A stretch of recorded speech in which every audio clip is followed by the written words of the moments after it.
Sebelum majlis dimulakan, majlis mengalu-alukan kehadiran yang berbahagia Datuk Surveyor Charlie Chia, penceramah jemputan kita pada hari ini, Surveyor Dahlia Muzaffar Ali, Ketua Bahagian Pesuruhjaya Bangunan MBSA, serta tuan-tuan dan puan-puan yang sudi hadir memeriahkan majlis pada pagi ini. Majlis pada pagi ini dimulai dengan nyanyian lagu Negeri Selangor dan lagu Negaraku. Hadirin dimohon berdiri.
Hadirin dijemput duduk.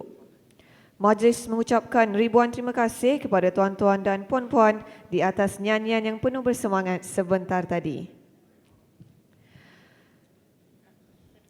Bismillahirrahmanirrahim. Yang berusaha Surveyor Dahlia Muzaffar Ali, Ketua Bahagian Pesuruhjaya Bangunan Majlis Bandaraya Shah. Yang berbahagia Datuk Surveyor Charlie Chia Lui Meng, Ahli Jawatan Kuasa Pelaksana Persatuan Pemaju Hartanah dan Perumahan Malaysia atau REHDA, selaku penceramah jemputan pada pagi ini. Seterusnya, tuan-tuan dan puan-puan yang dihormati sekalian, Assalamualaikum warahmatullahi wabarakatuh. Salam sejahtera dan salam Malaysia Madani. Bagi menambah keberkatan majlis kita pada pagi ini, majlis dengan segala sukacitanya mempersilakan Encik Rifana bin Abu Razak untuk memimpin bacaan doa. Dengan segala hormatnya, dipersilakan.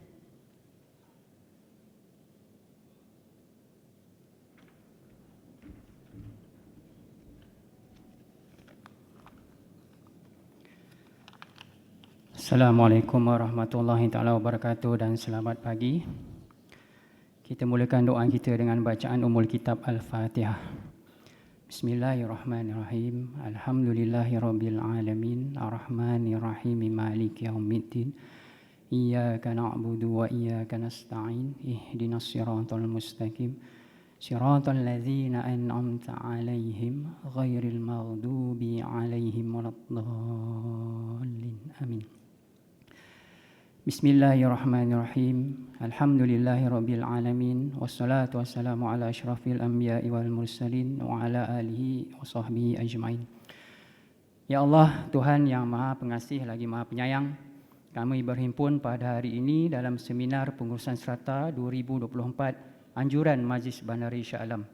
Kami memohon ke hadratmu, Ya Allah, agar majlis ini berlangsung dengan lancar, diberkati dan dirahmati oleh-Mu.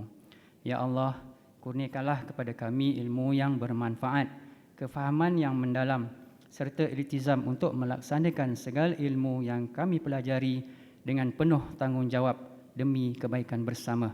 Berikanlah kami petunjuk dan hikmah dalam mengurus dan mentadbir harta benda dan komuniti agar ianya memberi manfaat kepada masyarakat secara keseluruhan.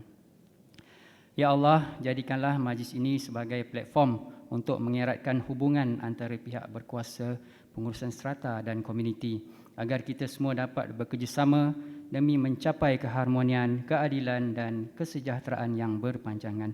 Ya Allah, kurniakanlah kesihatan, kekuatan dan keberkatan kepada semua yang hadir serta semua pihak yang terlibat dalam menjayakan seminar ini.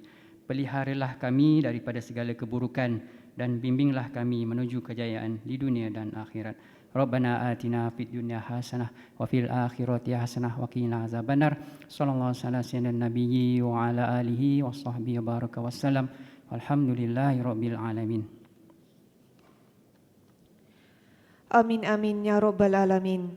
Terima kasih diucapkan kepada Encik Rifana bin Ebi Razak di atas pimpinan bacaan doa sebentar tadi. Melati kuntum tumbuh melata di pohon cemara, menjadi suntingan si anak dara. Assalamualaikum, mulanya kata, saya sembah pembuka bicara. Selamat datang untuk semua. Alhamdulillah, bersyukur kita kehadrat ilahi kerana limpah dan kurnianya dapat kita sama-sama berkumpul di Pusat Konvensyen MBSA ini bagi menjayakan seminar pengurusan strata anjuran bahagian Pesuruhjaya Bangunan Majlis Bandaraya Shah Alam bagi tahun 2024. Saya, Wan Nadira Wan Zainul, izinkan saya mengacarakan majlis ini hingga ke penghujungnya. Hadirin hadirat yang dihormati sekalian, duduk sekawan gadis jelita, buat santapan untuk pahlawan. Tampillah puan, kami meminta, madah ucapan, kata aluan. Majlis diteruskan dengan menjemput dan mempersilakan Yang Berusaha Surveyor Dahlia Muzaffar Ali, Ketua Bahagian Pesuruhjaya Bangunan Majlis Bandaraya Shah Alam untuk menyampaikan ucapan seminar pengurusan strata tahun 2024. Dengan segala hormatnya, dipersilakan.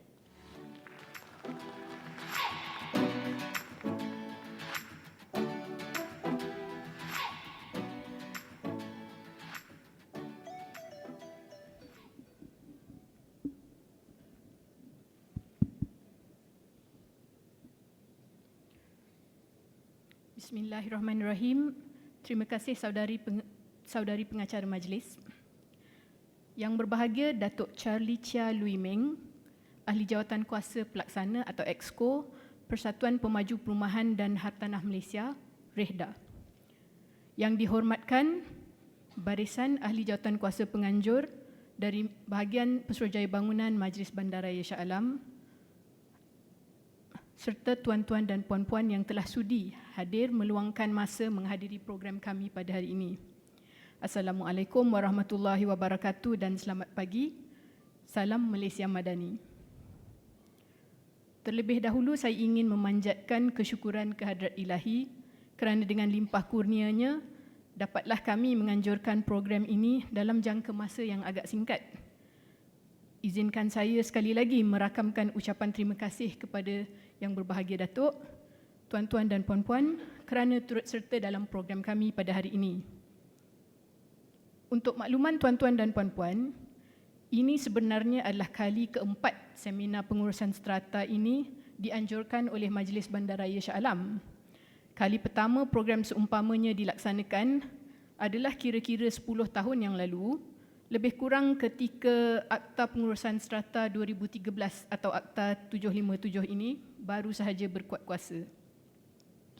Program ini adalah salah satu inisiatif di pihak Majlis Bandaraya Shah Alam untuk saling menggalakkan perkongsian ilmu, percambahan buah fikiran dan komunikasi di antara pemain industri seperti pemaju, profesional pembangunan harta tanah, ejen pengurusan serta jabatan dan agensi kerajaan bersama-sama dengan orang awam yang rata-ratanya diwakili oleh ahli jawatan kuasa pengurusan di Pemajuan Strata.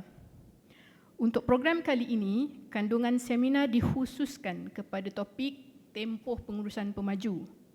Secara umumnya, tempoh ini boleh ditakrifkan sebagai tempoh pengurusan sebelum pembentukan jawatan kuasa pengurusan.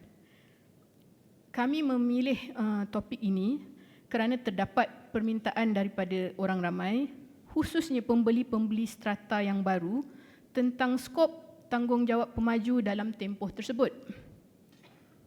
Pemaju juga akan mendapat manfaat berurusan dengan pembeli yang jelas tentang perkara ini dan akan memudahkan transisi kepada pewujudan badan pengurusan di bawah lantikan pemilik-pemilik atau pembeli-pembeli sendiri. Yang berbahagia Datuk, tuan-tuan dan puan-puan.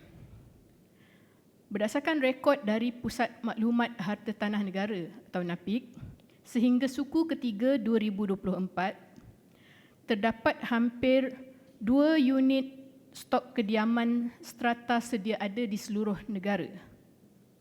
2 juta adalah satu jumlah yang besar. Dan ini hanya untuk subsektor kediaman. Daripada jumlah tersebut, kira-kira 740,000 unit daripadanya terletak di dalam negeri Selangor. Daripada jumlah tersebut, sebanyak hampir 100,000 unit kediaman strata terletak di bawah kawasan seliaan Majlis Bandaraya Shah. Jumlah ini pasti akan bertambah kerana terdapat banyak projek pembangunan strata sama ada dalam pembinaan atau yang baru sahaja diluluskan cadangannya. Ini tentunya akan menambahkan lagi keperluan kesedaran tentang pelbagai aspek dan tentang tanggungjawab pemilikan strata. Hadirin dan hadirat sekalian, bahagian COB Majlis Bandaraya Shah Alam selaku penganjur program hari ini amat berbesar hati mempelawa Yang Berbahagia Datuk Surveyor Charlie Chia sebagai penceramah pada hari ini. Untuk makluman semua, beliau juga telah mengetuai pasukan petugas pindaan Akta 757 bagi pihak Rehda. Dan pastinya beliau mempunyai pengalaman yang jelas tentang subjek yang hendak difokuskan pada hari ini. Justru itu, marilah kita sama-sama memberi perhatian dalam program hari ini dan sekiranya ada sebarang soalan yang ingin ditanya, kita boleh panjangkan kepada Yang Berbahagia Datuk dalam sesi soal jawab nanti. Saya berharap pihak tuan-tuan dan puan-puan akan berpuas hati dengan program hari ini dan sekali lagi saya mengucapkan berbanyak terima kasih di atas kehadiran tuan-tuan dan puan-puan. Sehingga itu, marilah kita bersama-sama menumpukan perhatian kepada sesi ceramah nanti. Sekian, terima kasih.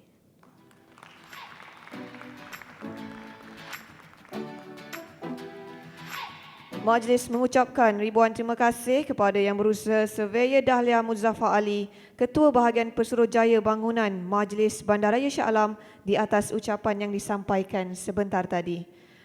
Hadirin hadirat yang dihormati sekalian, majlis diteruskan lagi dengan sesi perkongsian yang pertama, iaitu pengenalan kepada tempoh pengurusan pemaju di dalam pemajuan strata. Tapi sebelum itu, suka ingin saya kongsikan sedikit biodata tentang penceramah ini.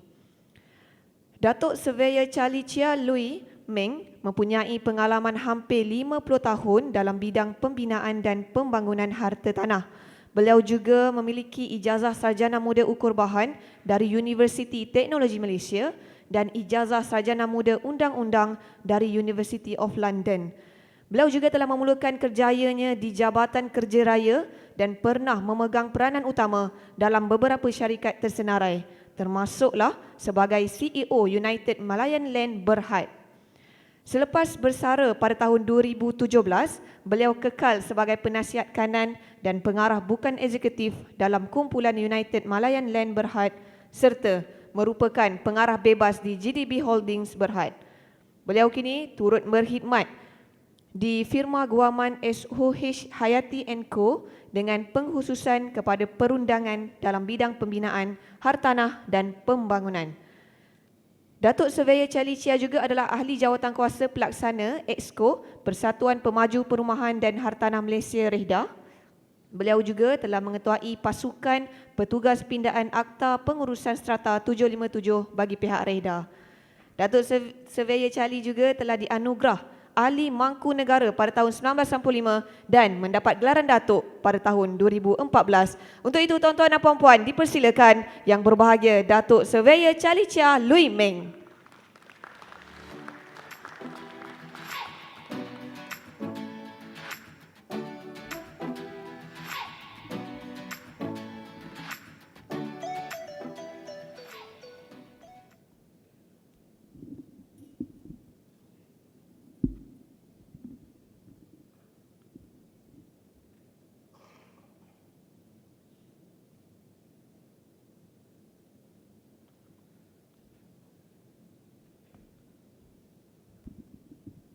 Okay, a very good morning kepada Puan Surveyor Dahlia, COB Majlis Bandaraya Shah, yang dihormati Penasihat Undang-Undang Encik Muhammad Tahin daripada MBSA, para hadirin yang dihormati sekalian, a very good morning, salam sejahtera, and bear with me for the next 2 sessions, right?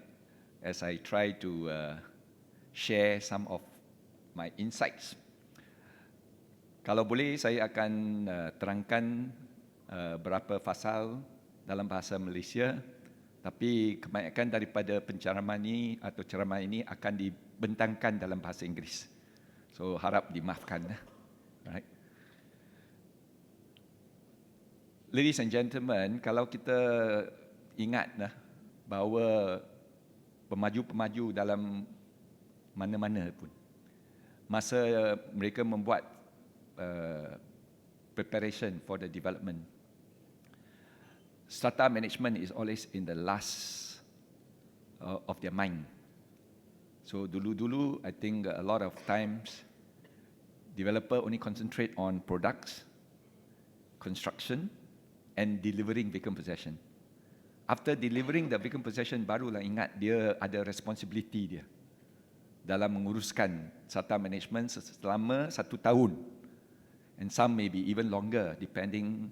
Kalau waktu sekarang tu, I think a lot of our developments akan diberi vacant possession dengan strata title. So when the title is being issued, strata Management Corporation telah ditubuhkan. The moment title is being transferred, then the 25% achieved can also form what we call the sub-MC.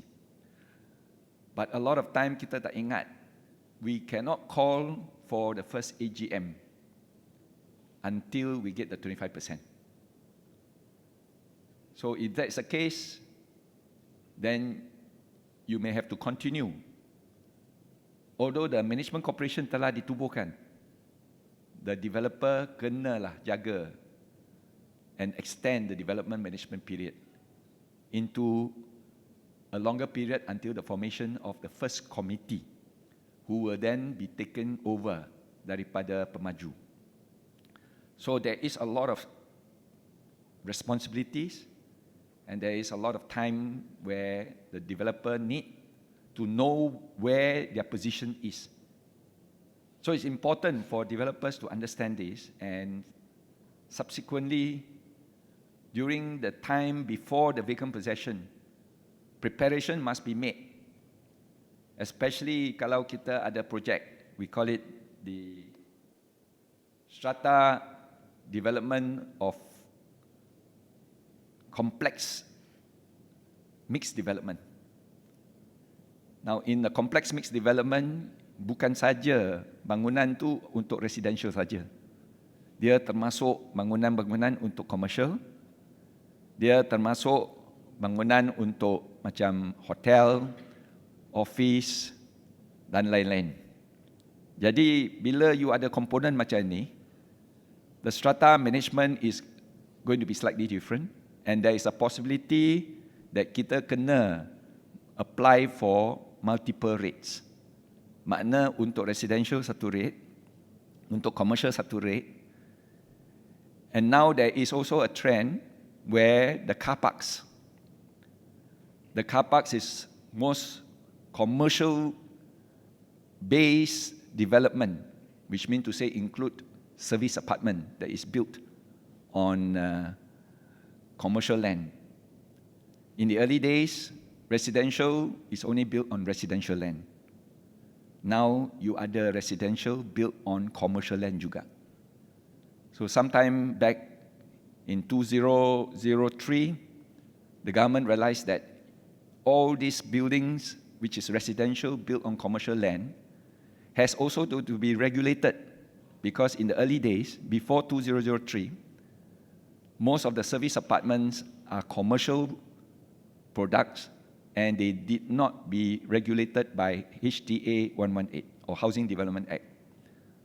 So subsequently, all service apartments, as long as they fall under the title of home atau residential, dia kena diliputi oleh HDA 118. When that happens, products like SOFO, products like SOHO, small office, home office, those days used to be escape lah daripada liputan tu, telah termasuk dalam HDA 118. As long as there's the word called home. Of course, developer tu pandai lah. Dia tu deviate sikit, dia panggil bukan home office lagi, dia panggil flexible office. So maknanya small office, flexible office. Flexible office, mengapa flexible? Boleh convert to residential kalau you suka. So a lot of office suites. Kalau you masuk to office suites, you find that in the office suite also you have probably a bedroom with an attached bathroom. So the penghuni tu not only can do their office in the same premise, dia pun boleh tinggal dalam office tu. So it become a small office, flexible office. SOFO, small office, versatile office. So very ingenious.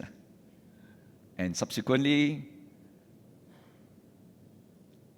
our KPKT also will be very smart also.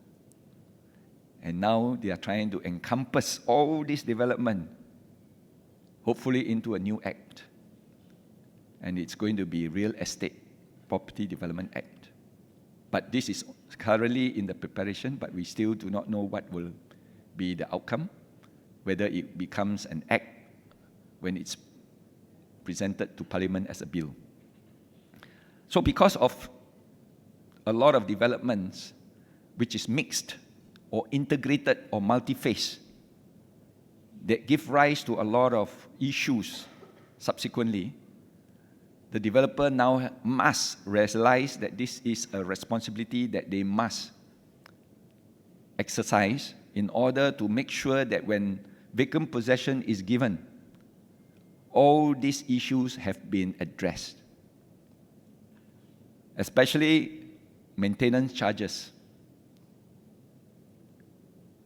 A lot of time you find that those who owns commercial property or commercial towers, they then say that they are not entitled to pay the full charge because residential will then be able to use all the common facilities like swimming pool, like gym, like the TV room, like the multi-purpose hall.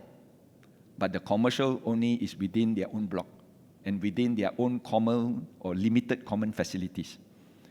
So therefore, there comes a point of differential rate, which is a single rate versus multiple rate. But with the case of Rajawali, which then prohibits the JMB from implementing multiple rates for integrated or mixed development. Of course, the case then drags on into the federal court, which early last year came up with a new ruling under the PESURUHJAYA development. And that means the developer management period sama dengan MC boleh implement multiple rates, but JMB is still being left out. So again, there is still another grey area. We have yet to see what is the new development on this. So therefore, there is a lot of developments which is facing this kind of issue.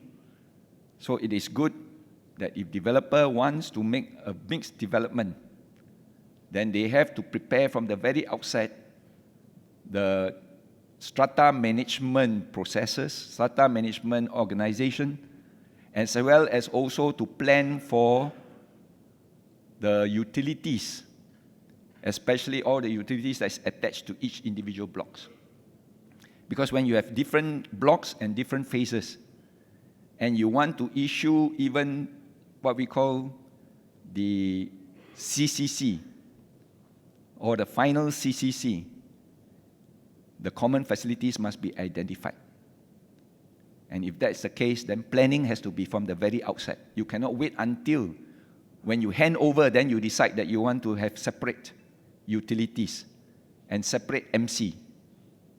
If that's the case, then you will face a lot of issue in trying to get the specialized plan to be approved at the JUPEM or the land survey, and finally in the PTG, and then eventually comes up with what we call the new strata scheme, where sub-MC can be formed after that. Now remember, if the developers did not take that into consideration and vacant possession is given, makna after the vacant possession, then only you decide that you want to form the sub-MC, you will need 25%, or sorry, a comprehensive vote from all the aggregate parcel owners before it can be approved. And that is very difficult to obtain.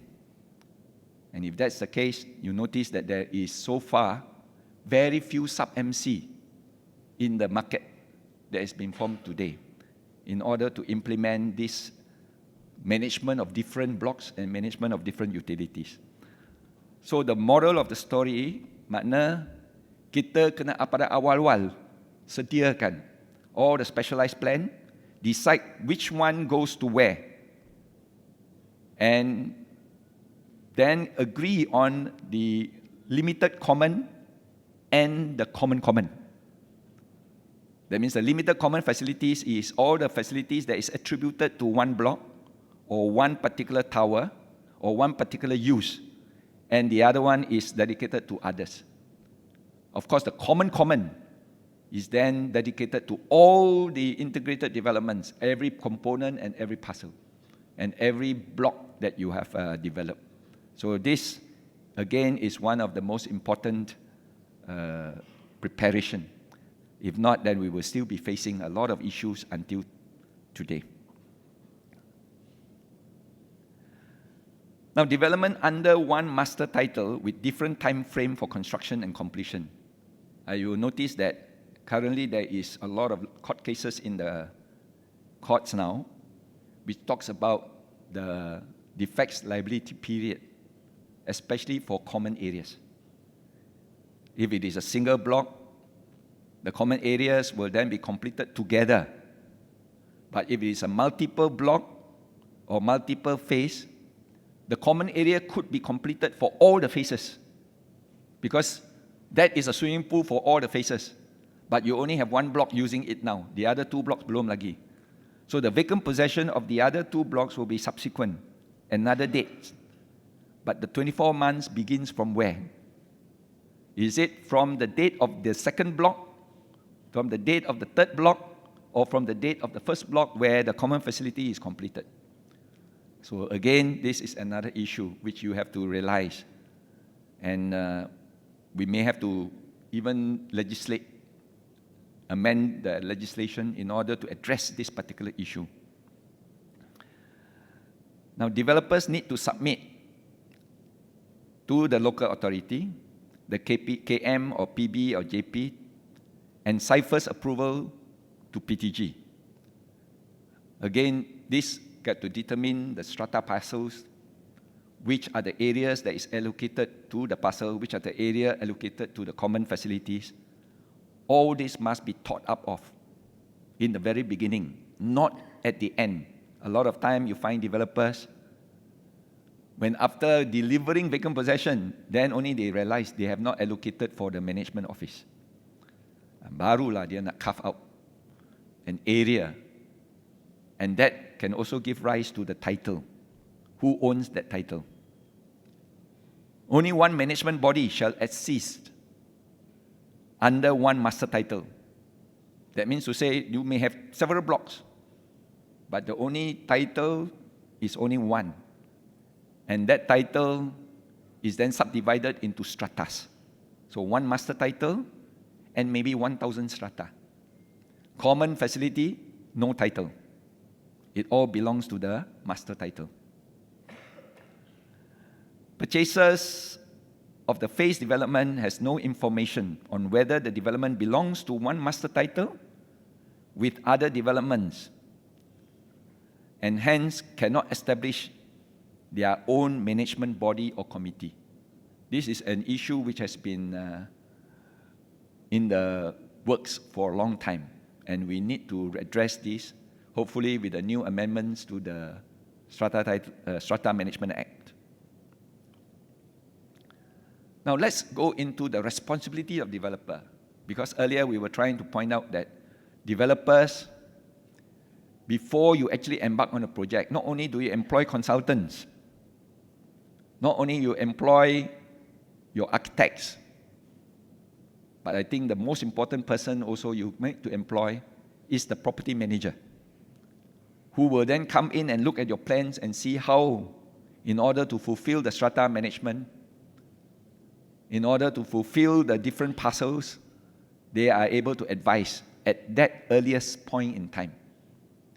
Same thing also with nowadays, we always call developers, remember to engage the marketing expert. So we have all the agencies now. In Singapore, you don't have your own marketing team. You always engage an outsource marketing agency in order to do the marketing and selling. Now, in order to do that, they have to engage them in the early outset when the briefing plan is being prepared. Reason is before you develop the product, you must know what the market wants.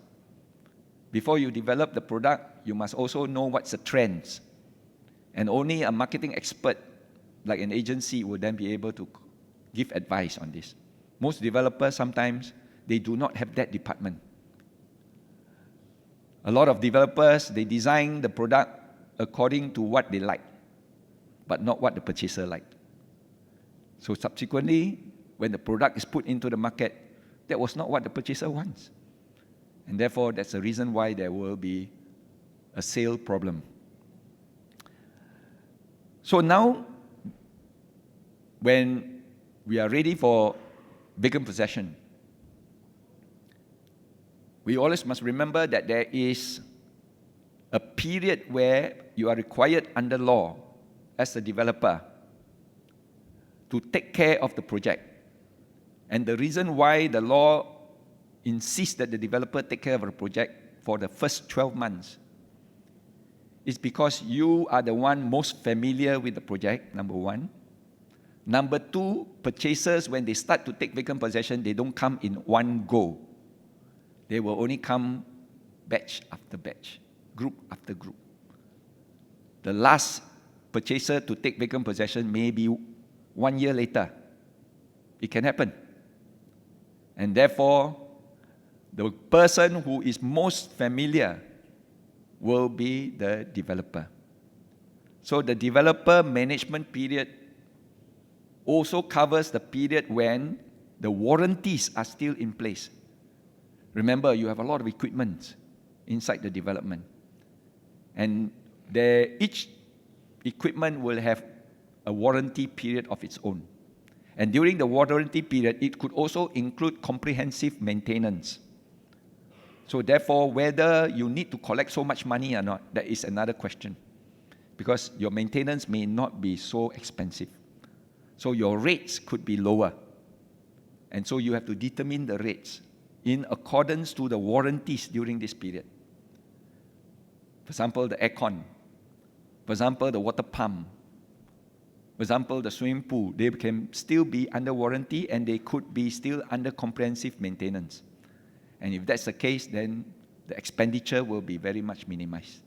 So kalau macam tu, then the developer has to be responsible to ensure that all these are in place and everything is running properly before he hands over to the new committee, which is either the joint management body or the management corporation. And that one we will talk about it in the later session. So the developer's management period means the period commencing from the date of delivery of vacant possession of a parcel to a purchaser by the developer until 1 month after the establishment of the joint management body, or such other time as may be extended by the COB.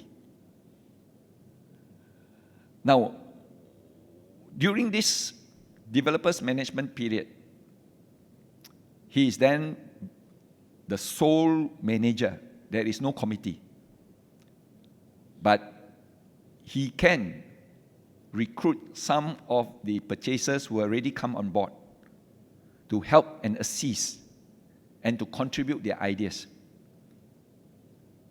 Second is that during this management period, there will be what we call the normal defects liability period. So the developer can also use this period to fulfill their responsibilities to manage all the defects that will be reported.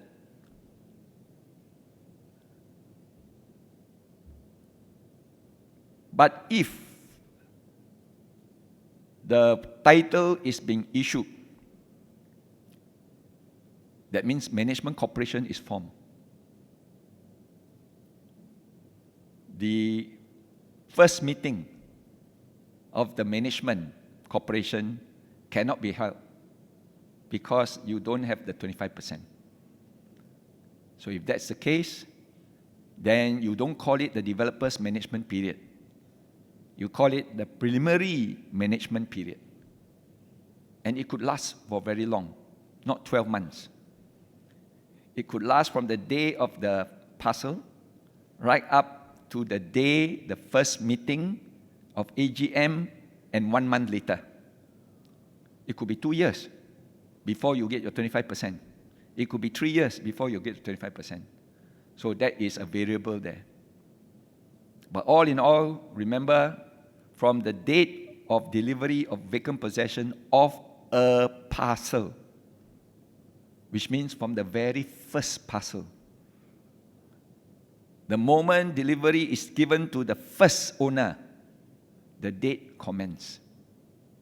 What you call the 12 months. And why the 1 month after the end of the 12 months? Is that when you hand over and call the first meeting, you need to sort out a lot of documents because it was still under your management period. And if that's the case, then you need to prepare especially all the drawings, especially all the manuals, especially all the warranties, especially all the accounts which you need to address.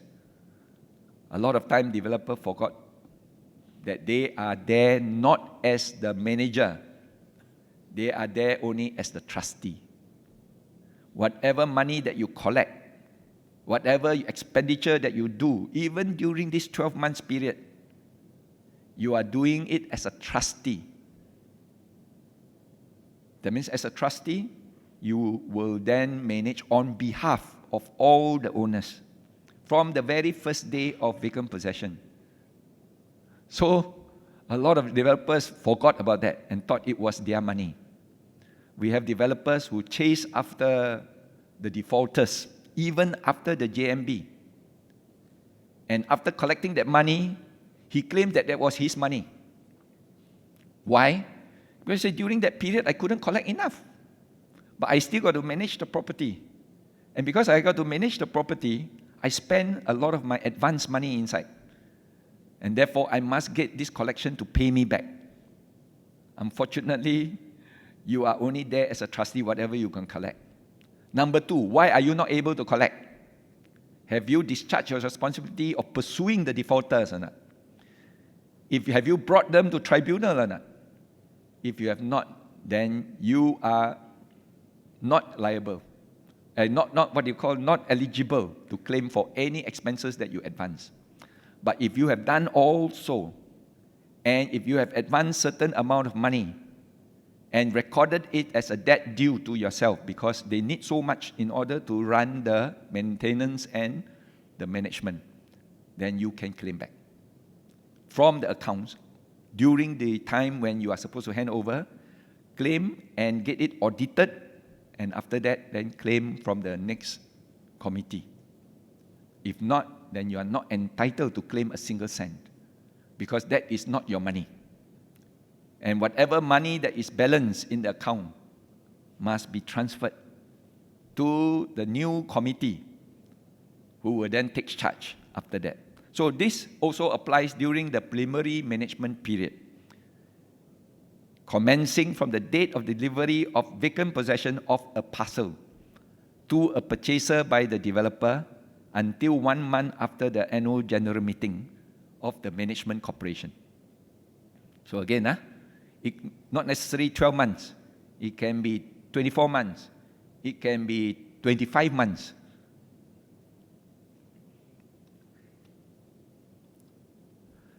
Now, basically, let's just go through the timeline again. The timeline is when you open the strata register. That means to say title is issued, the strata register is formed, what you call is established. Then the management corporation is formed. But that brings an issue of legality here, in the sense that you could be running as a joint management body, right? If you are running as a joint management body, and then the strata management strata register is issued, and you have a management corporation formed. Once MC is formed, the joint management body, JMB, ceases. Betul? Because you cannot have two bodies at the same time. One is the management corporation, one is the joint management body. So when you have these two bodies existing, then which one is prevailing? But you have not called the first meeting. You have not elected your new committee. So who runs the show? The joint management committee will run the show on behalf of the management corporation. Because you have no committee, you cannot let someone else run. So you need to continue with the joint management body to run. There is also another school of thought to say no. The joint management committee, which was formed under the joint management body, is a creature of the joint management body. Joint management body, AGM, appoints a committee, and then that body die. What happened to the committee that was elected under that joint management body? Following the logic is that the joint management committee also habis. It's like the government, government of Malaysia. When you have one parliament or one election, then you are elected by that election. When the election season is over, then it's over. The committee or the cabinet or whatever is formed by that will also ceases. So then who takes over? There is a suggestion that the developer then comes back again and continue to manage until, because his duty was to call for the first AGM. As long as he doesn't fulfill that duty, then he is responsible. So if I am responsible, then I better make sure I run the show so that there is one committee formed in order to take over from the joint management body. So if that's the case, then the developer will then come in. But this school of thought is still being debated. So like I told Surveyor Dahlia just now, our Strata Management Act is only 10 years old. And since it's only 10 years old, from 2014, there is a lot of gray areas. A lot of areas which we still have not been able to address. So we need to look into the amendments and try to address all these issues. So when you have the developer's management period after the first vacant possession, then you call the first AGM. That one easy. Tak payah 25%. So you call for the meeting. Whoever the owners have taken vacant possession will come in. And those who you have not sold, then you are responsible, you are allowed to vote as the developer, because you still own the property because you have not sold. But the others, because they have no title, they are called purchaser at that stage, not proprietor yet. Proprietor is only when the title is issued. But before the title is issued, you are actually a purchaser. And that's why you notice the Strata Management Act has two definitions. One for purchaser, and later on one for proprietor. So the purchaser will then gather whoever has collected their keys. They are eligible to come and attend and vote and be elected.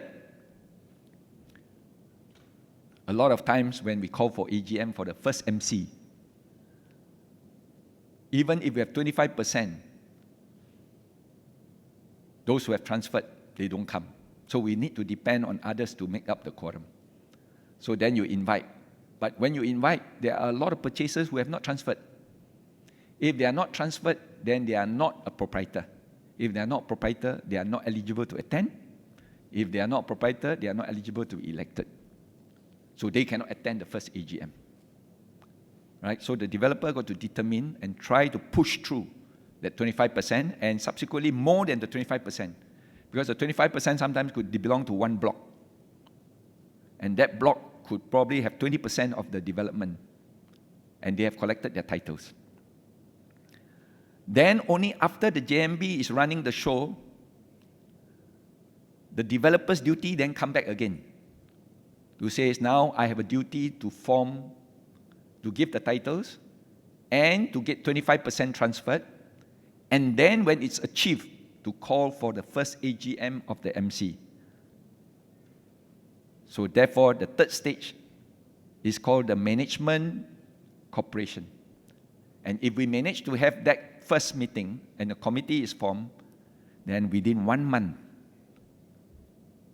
the JMB must pass and hand over to the management corporation, and then the JMB is dissolved. Okay? So dalam bahasa Malaysia, kita kata ada tempoh permulaan. And this tempoh permulaan is by the pemaju. Then you have a tempoh interim, because you tak tahu bila. So it's only temporary before the developer is passed to the MC. And then of course the tempoh akhir. That means once the MC is formed, once the committee is elected, they will run the whole strata premise until the end. So therefore, there is this 3 period where you have preliminary, temporary, and tempoh akhir.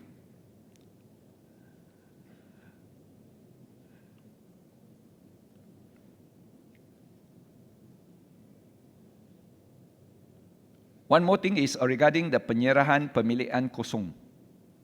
Right? When you have the vacant possession and strata title is issued.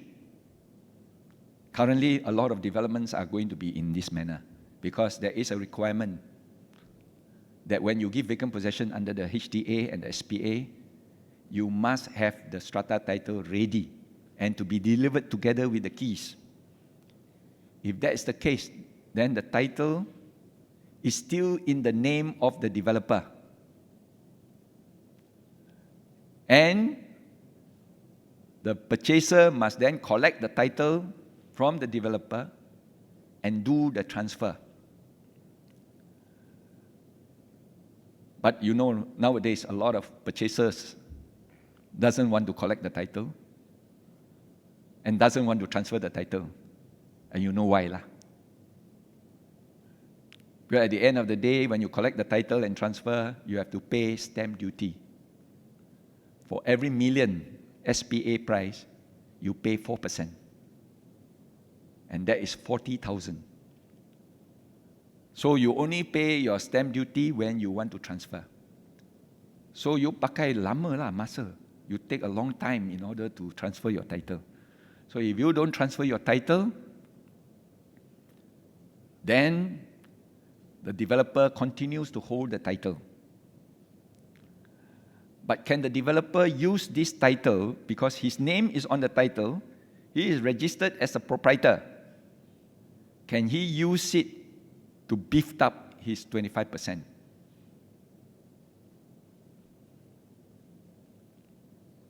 Boleh? What do you think? Boleh. 25%.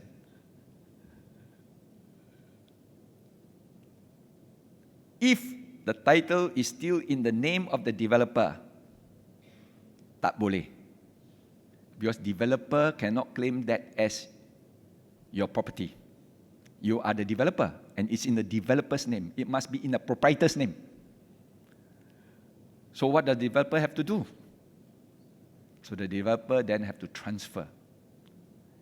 Even if he transfer it to a subsidiary company. But the moment he transfer, he has to pay stamp duty. Betul tak?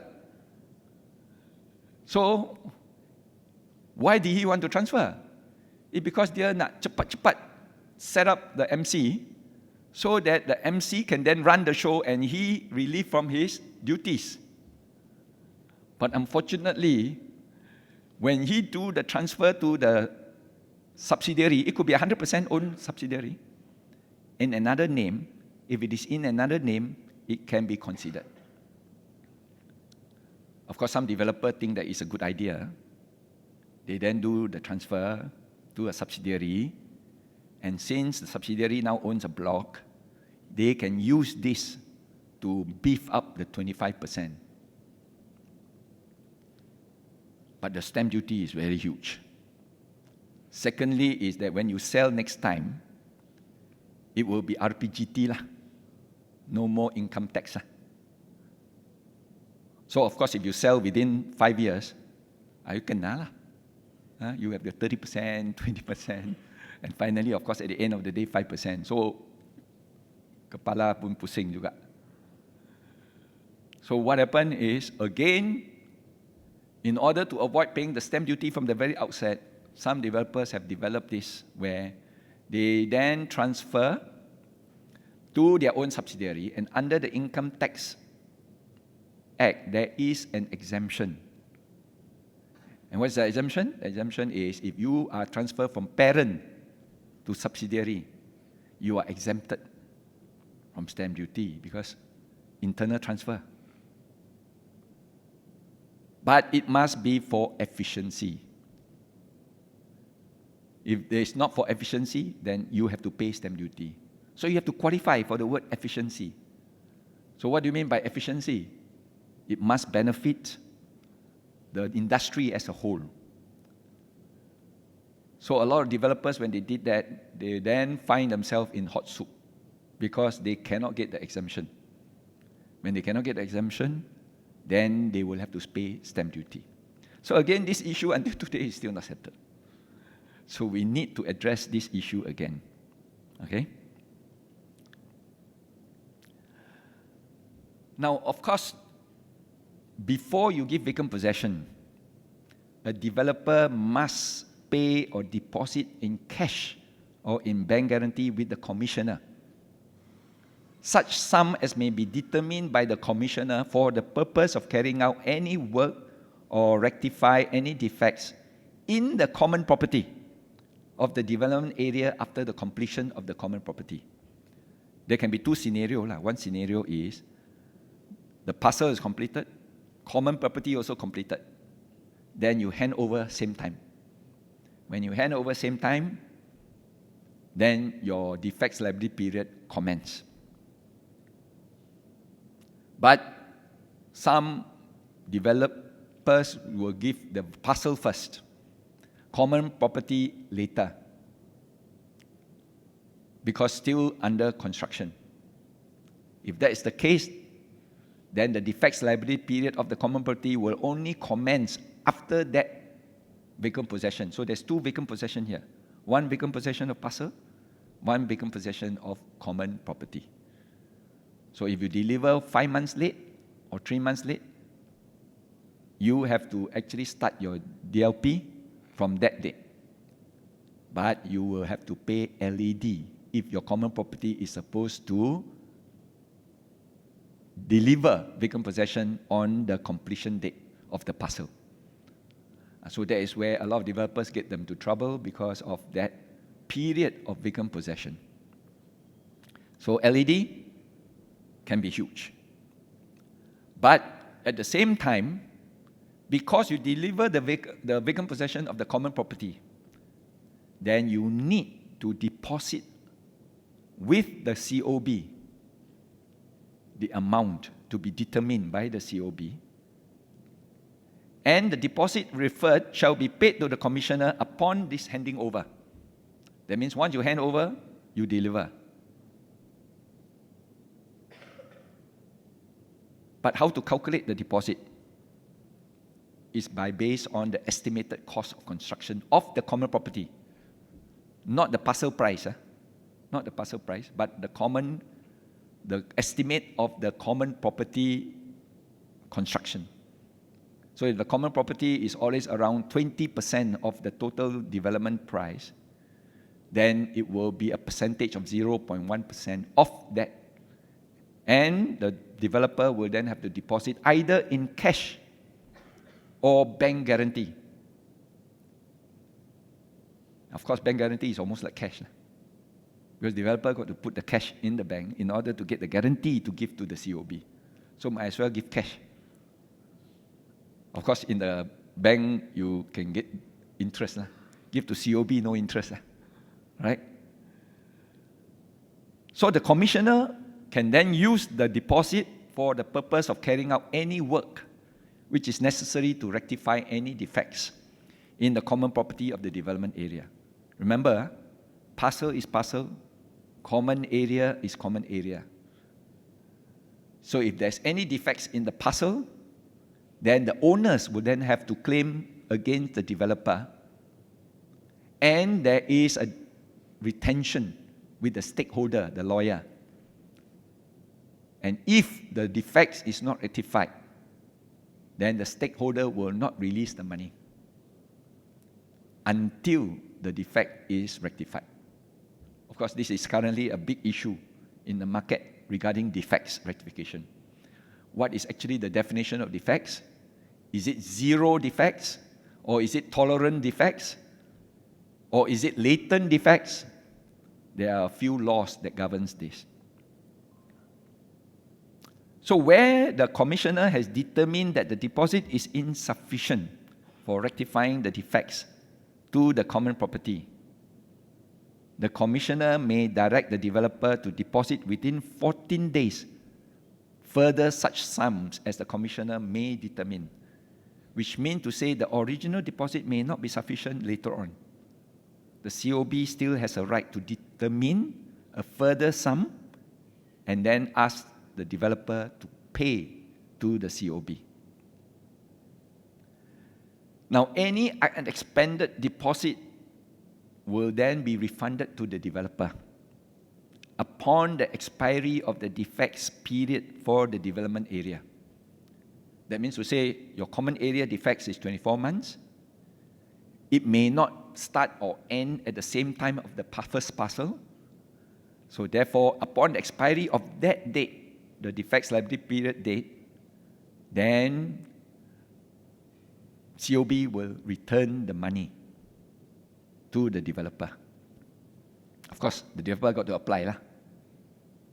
Now, any developer who fails to comply with this subsection will, upon conviction, liable to a fine not exceeding 5,000 ringgit and to a further fine not exceeding 50 ringgit for every day or part thereof during which the offence continues until after the conviction. So it's like an LED lah, you need to pay, right? Now, what is the estimated cost of construction? It now refers to cost of constructing the development area for the purpose of residential, commercial, industrial, include financial costs, overhead costs, and all other expenses for the completion, but exclude land costs. So this is the estimated cost. This is provided for in Regulation 46.3.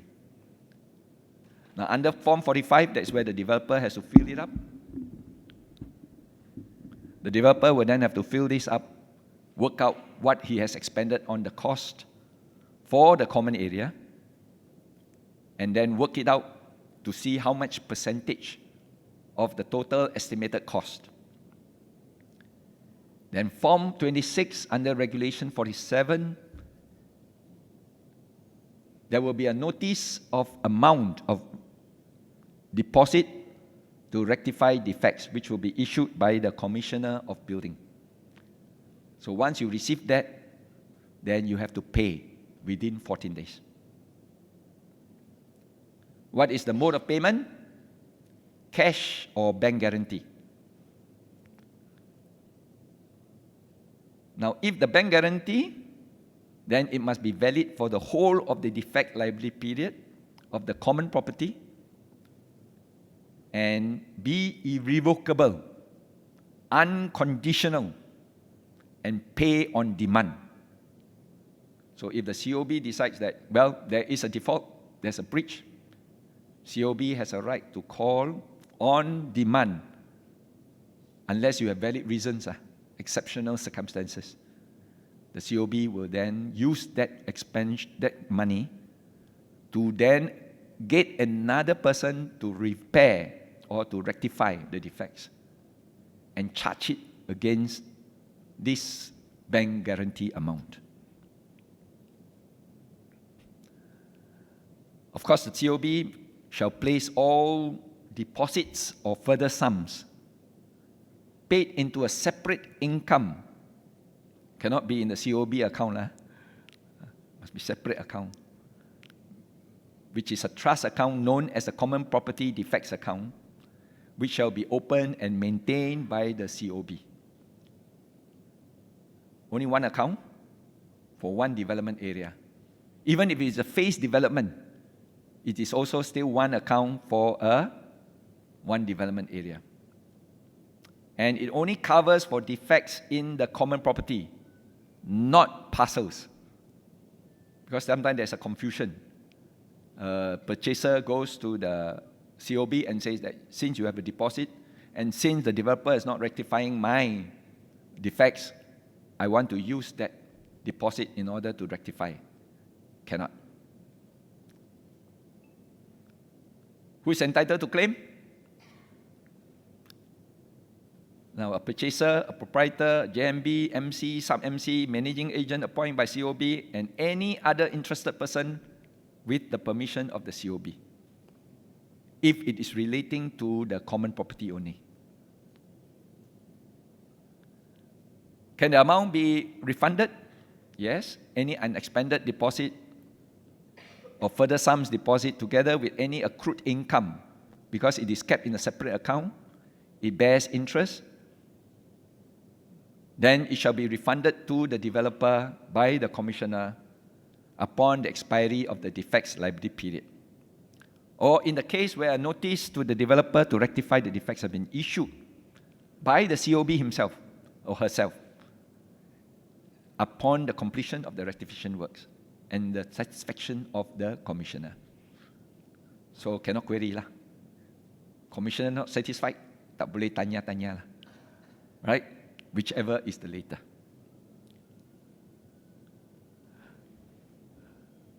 Boleh nampak? Can see, ya?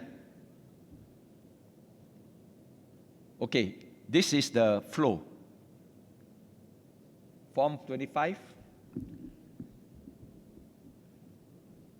and submit to COB within 21 days before the vacant possession. You cannot wait until after vacant possession, then only you submit. COB determines the amount of deposit and then notify in Form 26. So Form 25, Form 26. Developer pays the amount in Form 26 upon the receipt within the days stipulated. Usually it's about 14 days. COB then places deposit into a separate account, which is a trust account. Now, if a claim is made against the common property defects, then it will be made in Form 27. And upon receipt of Form 27, COB will give notice to the developer within 14 days to rectify. Now, if notice given is not complied, then the COB may appoint any other person to do the repairs. COB then give notice to the developer of such an appointment. So all this kena ikut lah. Then after completion, COB may recover the expenses. And if repair costs exceed the deposit, then developer pays the shortfall within 14 days after notification by COB, or after the expiry of the defects liability period, the developer can ask for a refund.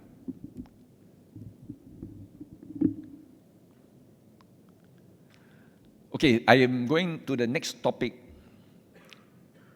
which is called the maintenance account. Now, the developer, before giving vacant possession, must open a maintenance account. Sometimes this is a mistake that is made by some developers. They only open an account after collecting the money during the vacant possession, and nowhere to put the money, they put it inside their account and do the transfer. That is also a breach. Because the maintenance account must be opened prior to the vacant possession. Then maintenance account must be operated by the developer until the developer management period expire. So that money must go into that account, and he is a signatory of the account, and the person who draws on the account, not in his own capacity as a developer, but as a trustee entrusted under the Strata Management Act. During vacant possession, there will be a notice for delivery, and in the notice, purchaser has to pay certain amount, including sometimes the 3 months advance for the maintenance charges and the sinking fund. These charges must be deposited into this account. Cannot be in any other accounts. Deposit charges paid by developer for parcels not sold. Sometimes this one, some errors or some breach. If your parcel is not sold,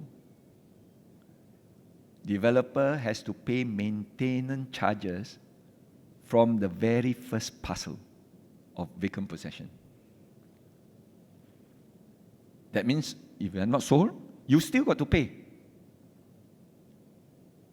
the maintenance charges and the sinking fund. Now, if you have received the money into your account, say inadvertently or maybe because of shortage of time, to bank into that maintenance account, then you are required within 3 working days of receiving the money to deposit that money into the maintenance account. Of course, you have two accounts, one maintenance account and one sinking fund. This one is maintenance account. And always remember this, that the money is not a developer asset. Itu bukan you punya duit lah. Jangan tengok, wah, developers account, this maintenance account ada 1 juta. Wih, kaya saya. It was never your money. You are just a trustee. Remember this. It's like lawyers, you know. We have client's account. We are not supposed to expend anything out of the client's account without prior sanctioning or allowance or eligibility. Why? Because you're holding this money in trust for the purchaser and only to be used solely for meeting actual or expected general or regular expenditure. Now, what do you use a maintenance account for? To celebrate Hari Raya? To hold lion dance? Used solely for meeting actual or expended general or regular expenditure on maintenance. That's why sometimes there is a little bit of leeway, as if like you're an association and you're managing an association. You are not an association. You are just a management body managing the common properties on behalf of the purchaser, solely on upkeeping it. So later on you will notice there's a list of things which you can expend the money for. And only stipulated expenditure, which means to say it has to be provided for, it has to be billed, it has to be invoiced, and it has to be what you call sanctioned by the committee. Sometimes you have 3 signatures, sometimes you have only 1 signature, depending on your limits of financial authority, which you established. Now, as a developer, you also need to have this control. Otherwise, you will be spending money. Sometimes you rectification of the defects of the parcel, you also use this money. Tak boleh.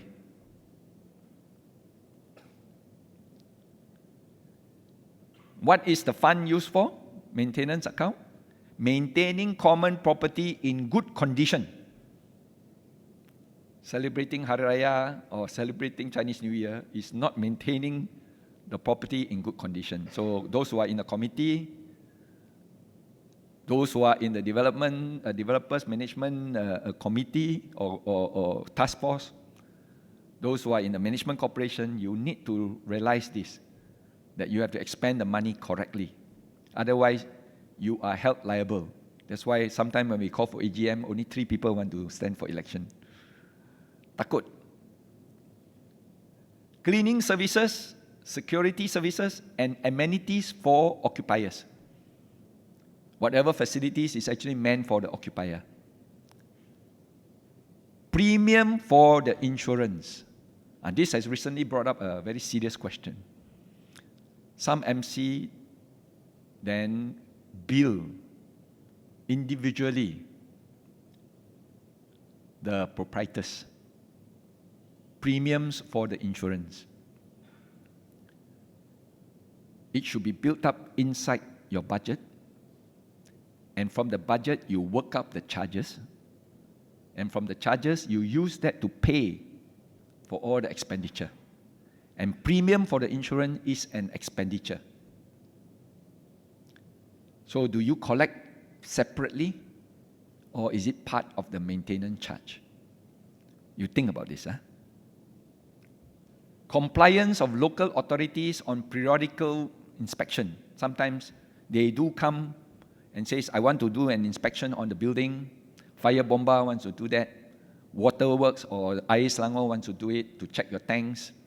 And there will be also a lot of other like electric coming to check.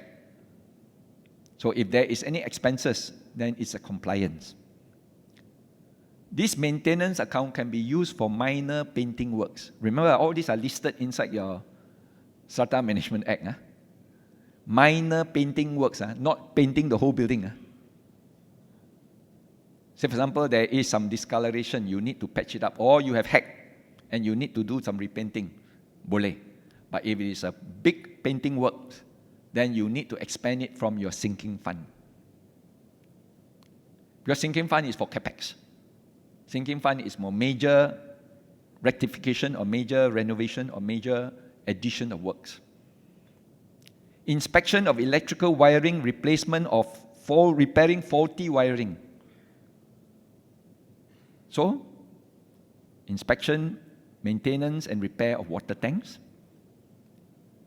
Paying rent and rates, if any. If you happen to rent a space in order to do something on behalf of the development area, then you need to pay the rent. The maintenance account can be used for this. And any rates that you pay to the authorities for your common area.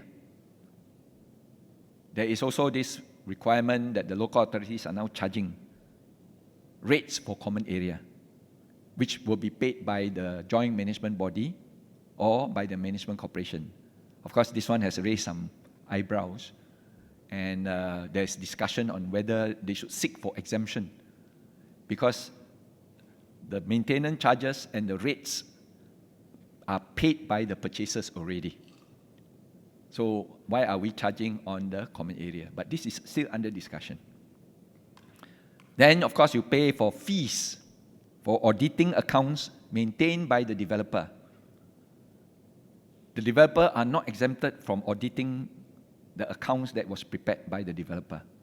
They have to audit, and even when they present it during the first AGM, it must be an audited account. And if it exceeds the period of that 1 year or 12 months, it has to be audited annually. And this cannot escape. Paying charges incurred on administrative accounts maintained by developer. So there will be some charges, sometimes bank charges, and there will be also sometimes charges where the developer may start to use a management system.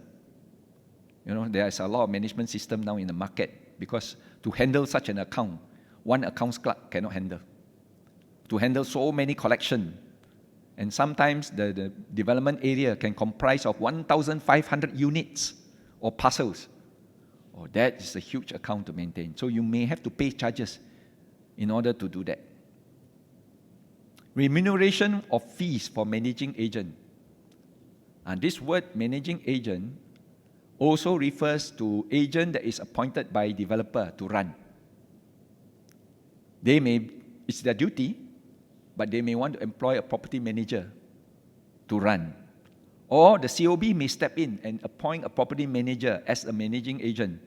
All these remuneration fees will be paid from the maintenance account. Pay consultant fees, legal fees without performing its function. Whilst performing its function. Consultant fees.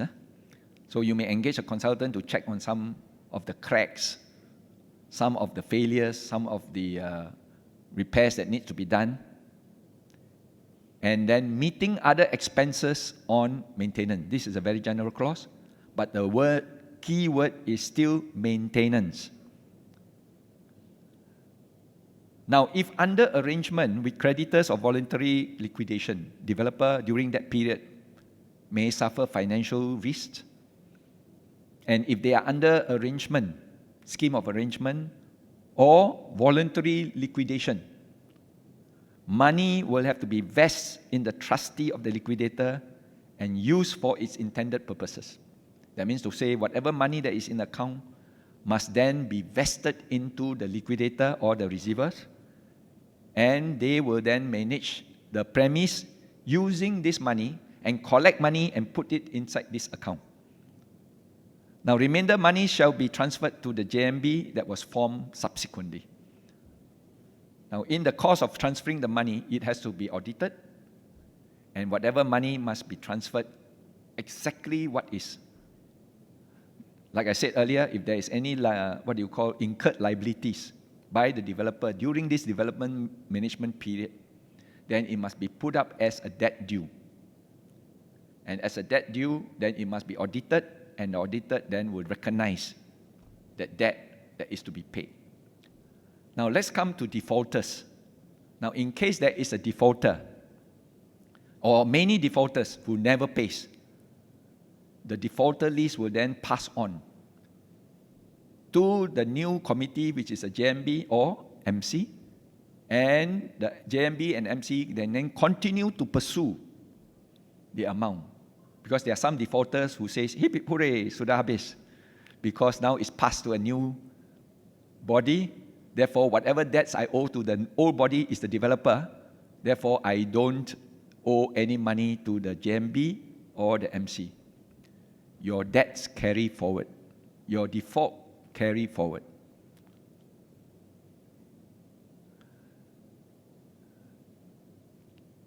Now, during the development period, developer shall pay the charges like any purchaser. Not only pay for his units, but he also pays for the unsold units.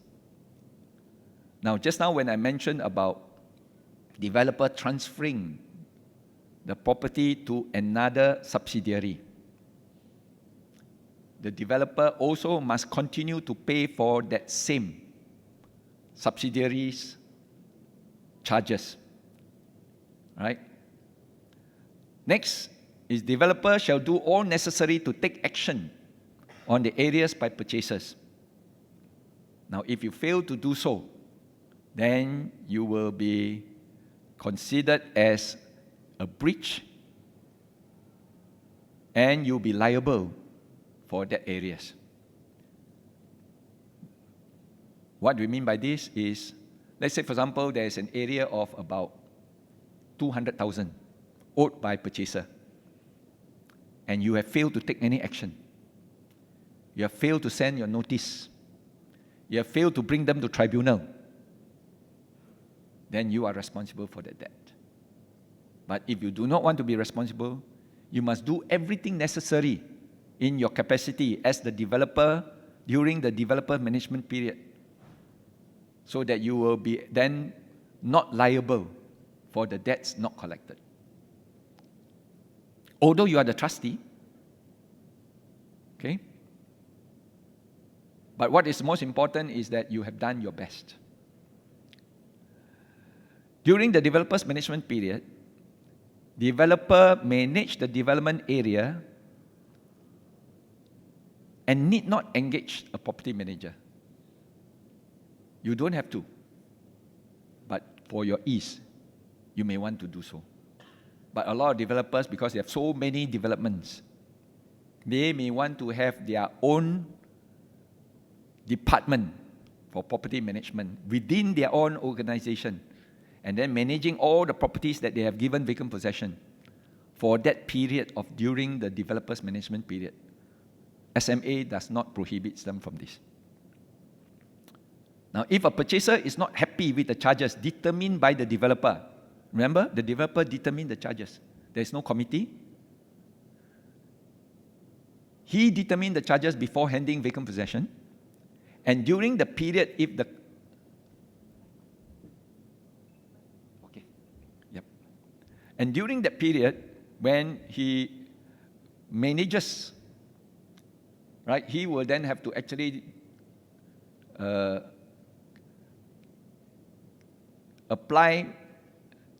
if the purchaser is not happy with the charges determined by the developer, then he will then have to apply to the COB. And COB will then do a review whether the charges are correct.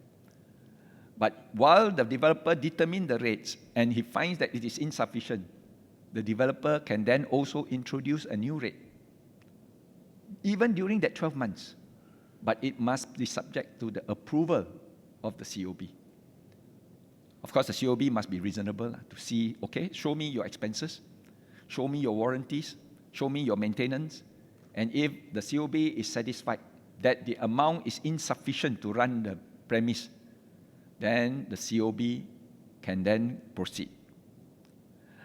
No collection of monies before the account is open, that's already said. Prepare proper accounts and records for the period under the development management period.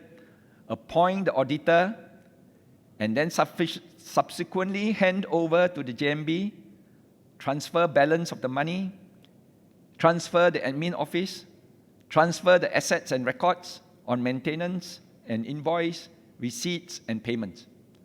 So therefore, the developer has to maintain all these records. And upon the transfer to the JMB or the MC, all these records must be given and not be retained as part of the documents of the developer. We have seen some developers, they just give a summary. But because he said this document was actually under their developer's company, they cannot hand over that records. But unfortunately, the law requires them to do that. Hand over the approved plans, layout of utility, contracts, contractors, schedule of parcels, warranties, manuals, register of owners, and insurance policies. All this, again, has to be handed over, especially the drawings. So therefore, it is pertinent upon the developer just before the vacant possession to ensure that all the drawings are in place and kept specially for this purpose during the development management period, and after the management period can be handed over to the new organization or the new committees. So with this, I hope that I have introduced to you some of the pertinent duties of the developer during the developer's management period. We will talk about more in the second session. Or after this break, sorry, after this break. Thank you.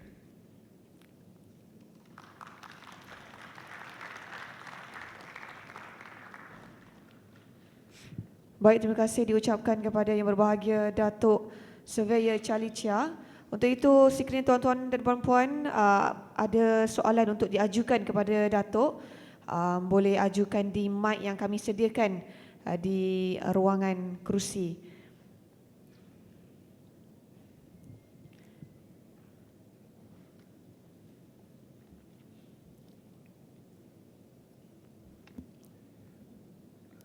Boleh.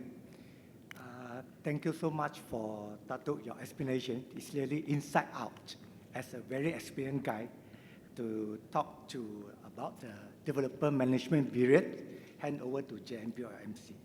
I also would like to take opportunity to the COB MBSA really invite Leda to come forward to explain to us. My name is Chong. I'm the property management. Of course, I have two questions to ask Datuk. Especially very hot topic of different rates. You know, just now we are talking about developer management period and MC. Datuk say we can determine. That means developer and MC can determine the different rate, whereby JMP cannot. There is a bigger problems now, whereby we come across different rates. That means residential bayar lebih atau commercial bayar lebih atau residential bayar lebih. Of course, if you ask me, if I control the MC, of course I want to pay lower. Saya tak mau bayar income tax, tapi mutakin bayar banyak income tax. That is the issue.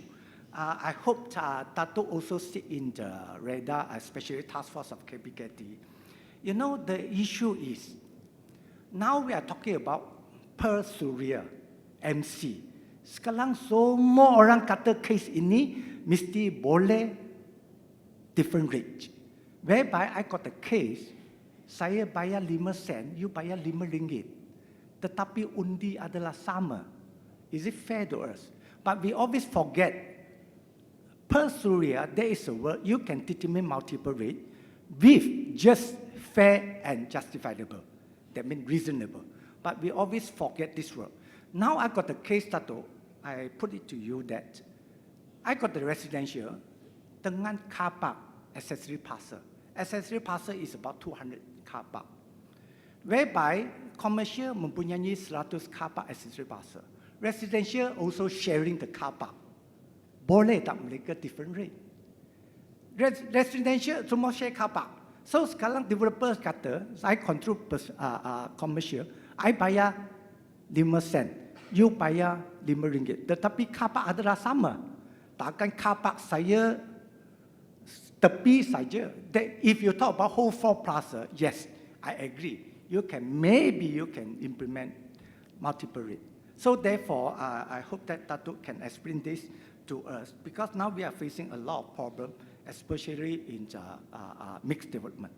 My second question is, My second question is, under Section 46 Bracket 2, sekiranya developer tak memenuhi 25% strata title, mereka tersangkut di dalam penubuhan MC.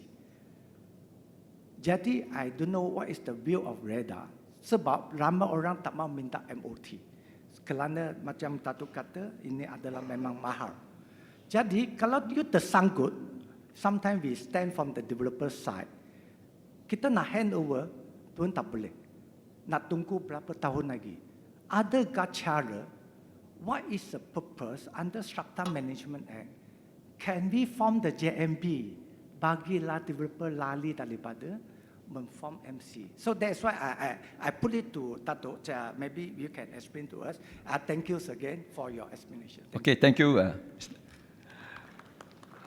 Now let's say that Raja Wali basically says that JMB cannot, because it is expressly mentioned in the Strata Management Act that JMB cannot, right? And based on that, that's why Raja Wali decided that the multiple rates that was established or done by JMB cannot pakai. But let's look at the multiple rates that is being presented to PESURUHJAYA.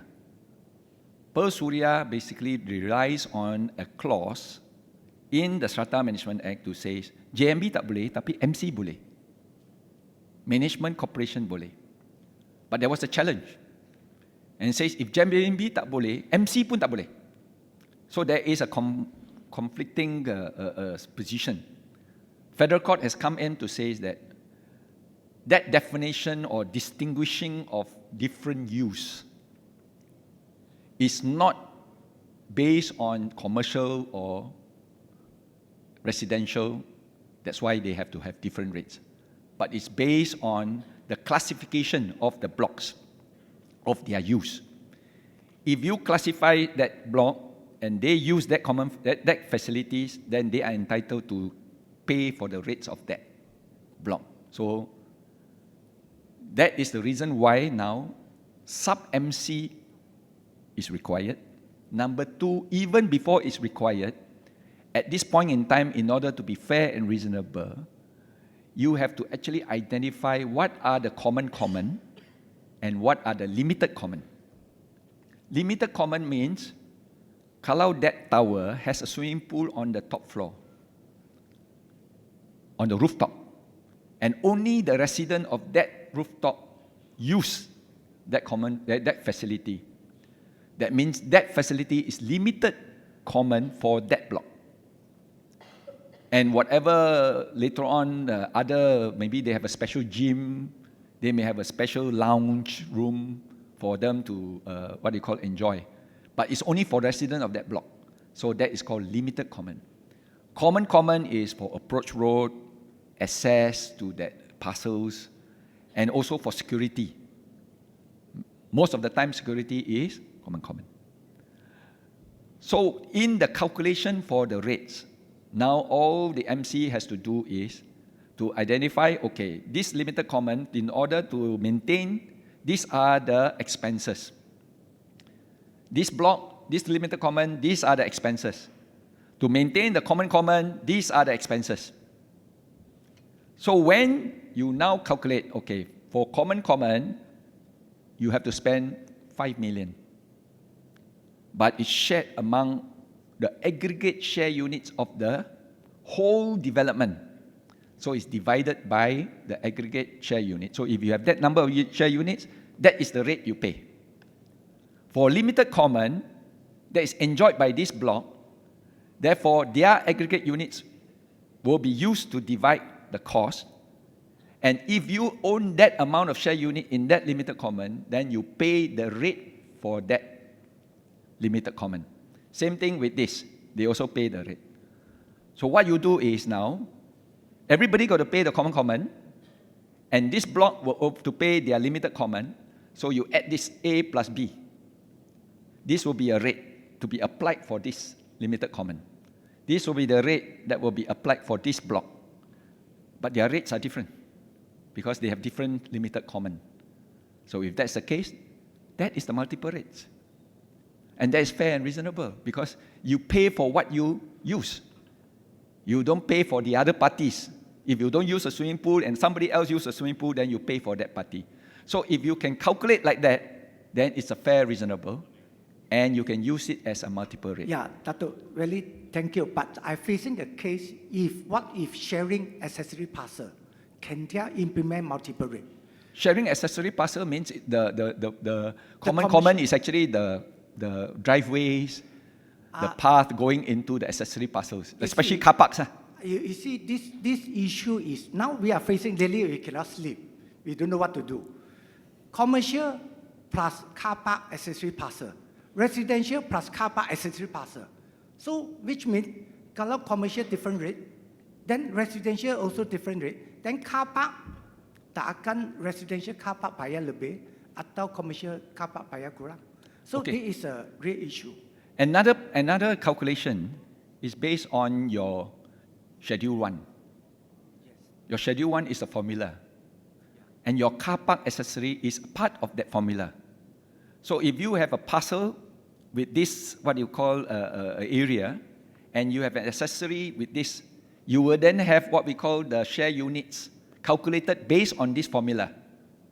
And that was where, in Rajawali, the differentiation was this. That you have already got your differentiation there to determine which one and all your advantage and disadvantage is already calculated. Why are you applying multiple rates?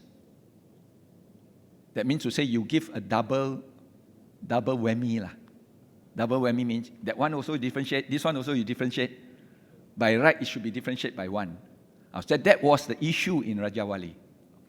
But under PESURUHJAYA, you're saying that no, if you have used that common area, then you pay for that common area, you pay for that limited which is dedicated to you.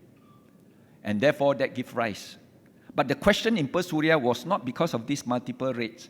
It is basically saying the MC cannot also. Of course, the decision came out and says, there is no way that the SMA intended that the MC do not have the power. If it is that so, then the Strata Management Act would not stipulate it inside the clause. But because it's stipulated in the clause, it was intended that the MC has a right to determine. Of course, the key word was use. And the PESURUHJAYA case determined the definition of use. So now, semua boleh. So if that's the case, then multiple rates will then be applicable. But that comes to the question of MC and sub-MC. Now, this can be complicated. A lot of time when we have different rates, it would be better that each one take care of their own. Only the common will be taken care by the main committee, the main management committee. The sub-MC will have their own committee, which will manage their own block. So therefore, if you have an integrated, like what we mentioned in the very beginning, the few 2-3 slides, if it's integrated development, then the commercial will have their own management. The hotel will have their own management. The office will have their own management. The residential block will have their own management. The mall will have their own management. And if the car park parcels, then the car park parcels may have their own management. But you have to form the sub-MC. But the problem now is, in order to form the sub-MC, you must form the MC first. And the MC is so difficult to form already, 25% you need. And there's a lot of people who don't want to transfer. So that's why in the current legislation amendment, there was a suggestion that why not we do this? That we allow the MC to be formed and not JMB. Because titles are issued at vacant possession. So if the titles are issued at vacant possession, then the transfer can be done immediately. But the question is, purchaser says, I don't want to pay the stamp duty. So, scratch your head again. That's why we discussed just now on the breakfast table. Basically, the proposal was, then why not just include it as a payment in the third schedule of your SPA? The reason why purchasers are not paying, like in Singapore, you pay your stamp duty first. Sign the SPA. Then when come to vacant possession and MOT, you don't pay anymore. Easier. But the objection was, at the point when you sign the SPA, you can't even raise money for your deposit 10%. How do you expect them to pay the stamp duty? Again, there's another snack there. So again, everybody scratch their head and say, okay, why not we do this?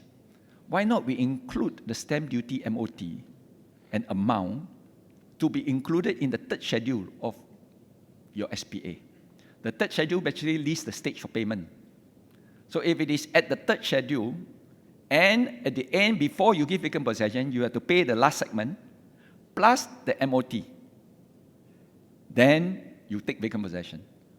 Again, complaint comes and say, hey, at that time, that last stage payment is paid by the bank, but the MOT is paid by the purchaser. So the purchaser, in order to collect the key and vacant possession, they have to pay the MOT, then it's not fair. Again, scratch your head and says, why not we do this? Why not we ask the bank to bankroll the MOT? Include it as part of the finance. And the purchaser pay over time, because it's part of the loan.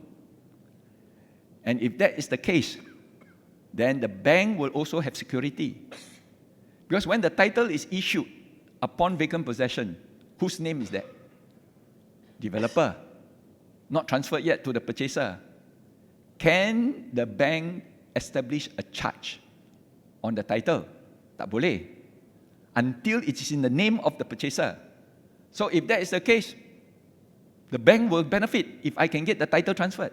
Remember, all of us who bought property, the moment we get vacant possession, the bank issue you a letter already that he wants you to collect the title and transfer and establish the charge. Everybody just ignored that letter.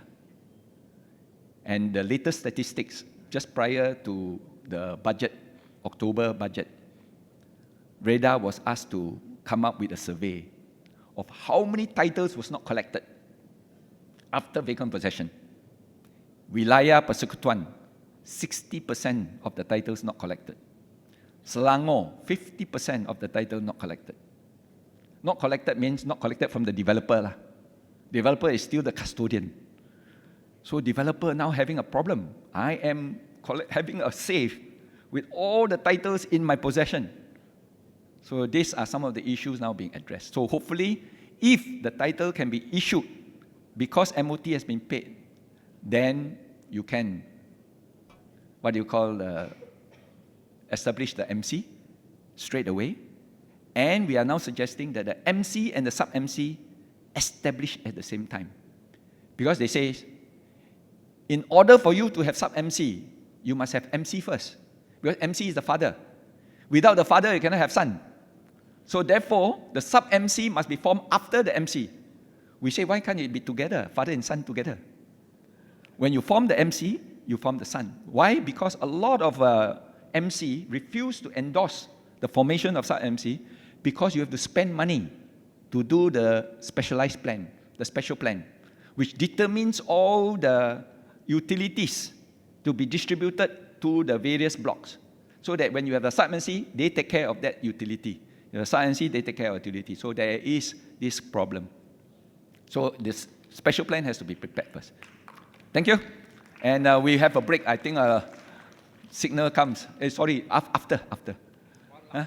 Very quick one. Oh, very quick one. Boleh tak? Boleh. Boleh. Satu soalan. My name is Thomas from Song Property. Okay, just now Dato' did mention that during MC, AGM or committee election, those owners or purchasers are not eligible. But actually they are contributing to the management charges and sinking fund.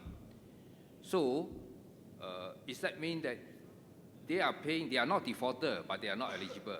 So, does that mean that they are also, they can maintain the JMB separate from MC for those who are not eligible? That's why you are given a yellow band. The one who can vote given a green band. Yeah. Wear on your hand. So they are not eligible in the MC AGM. Yes, you can attend. Can they continue with the JMB? Which one? Who continue? Because they are eligible for JMB. No. Once you form the MC, you cannot have JMB anymore.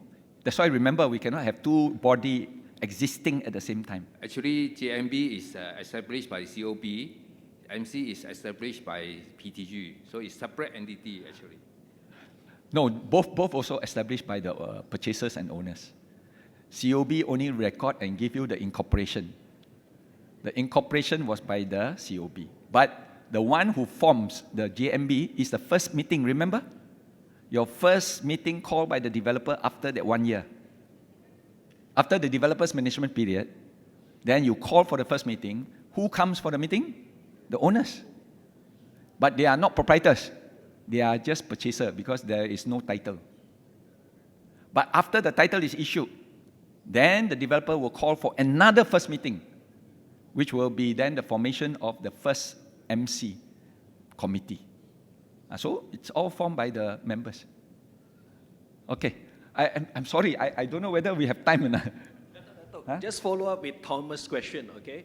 Actually, like Dato' say, a proprietor and a Purchaser, right?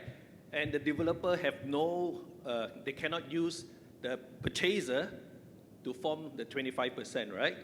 Okay, since this purchaser, he is paying for the maintenance sinking fund, dia adalah pemilik Shah juga on that particular unit.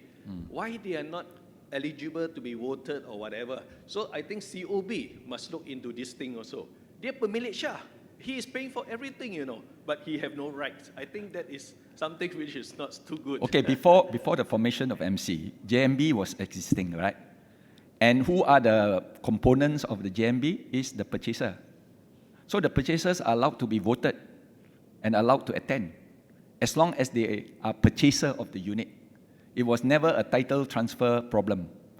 So at that time, the JMB comprised of the owners plus one golden seat given to the developer. They don't want the developer to cuci tangan.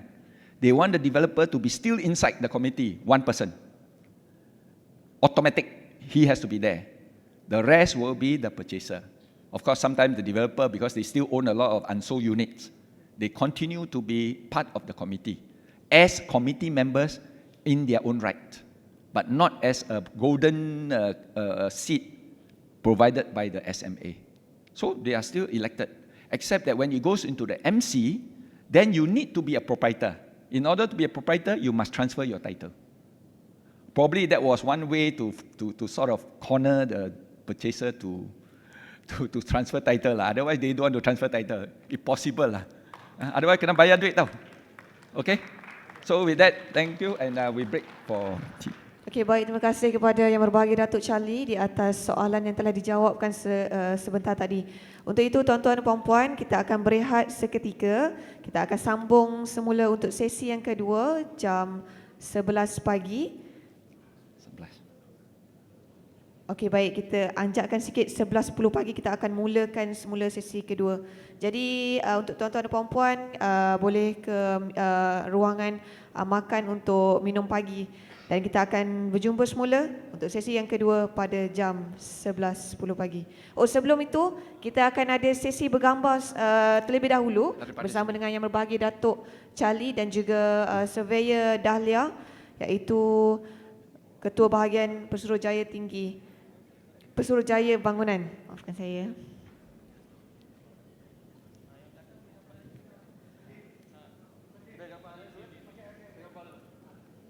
Baik, kita minta tuan-tuan dan puan-puan yang berada di ruangan kerusi untuk dekatkan sikit untuk sesi bergambar.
Baik, terima kasih di atas sesi bergambar sebentar tadi.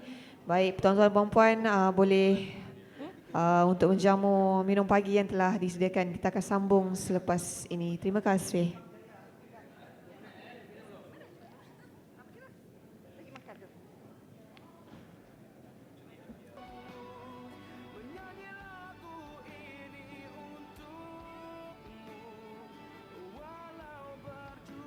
Baik, majlis diteruskan dengan sesi yang kedua iaitu dengan tajuk Tanggungjawab Pemaju dalam Tempoh Pengurusan Pemaju bagi Pemajuan Strata. Untuk itu, majlis sekali lagi menjemput dan mempersilakan Yang Berbahagia Datuk Surveyor Charlie Chia Lui Meng untuk meneruskan sesi yang kedua. Dengan segala hormatnya, dipersilakan.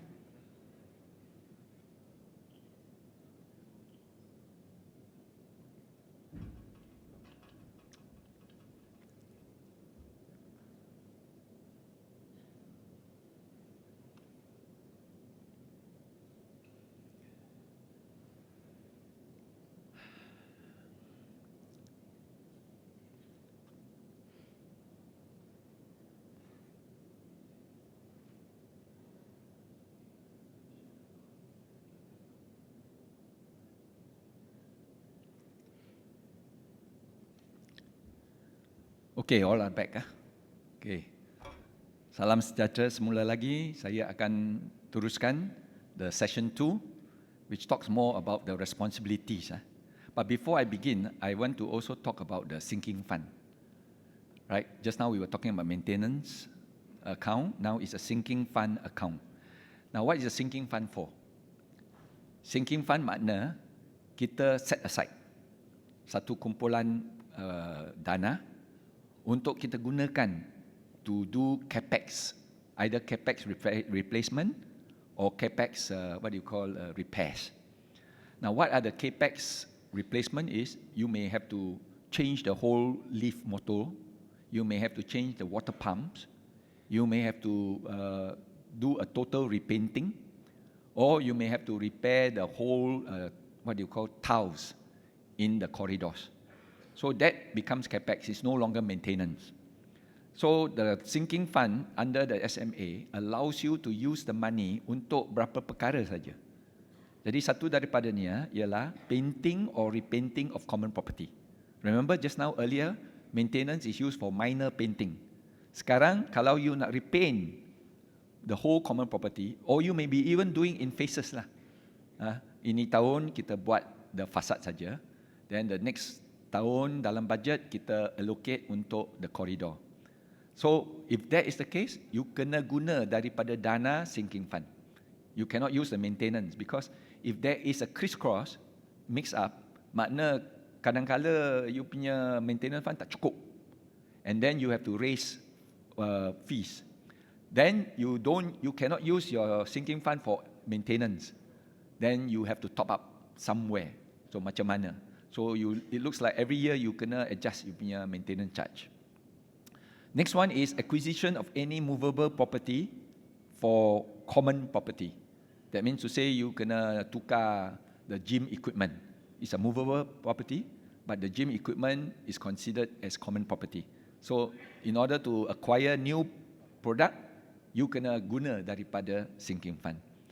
Then another one is the renewal or replacement of any fixture or fitting in the common property. Makna kalau ada storeroom and you need to change all the racking, itu capex. And capex has to become from sinking fund, cannot be from maintenance. Maintenance is for servicing, for providing security, for minor repairs. So when this happens, the sinking fund will not be depleted so fast. Otherwise, there is a tendency now, because you fail to collect enough, your collection mungkin 60%, 70%. So bila maintenance come and pay all your bills, deficit. So apa yang kena buat?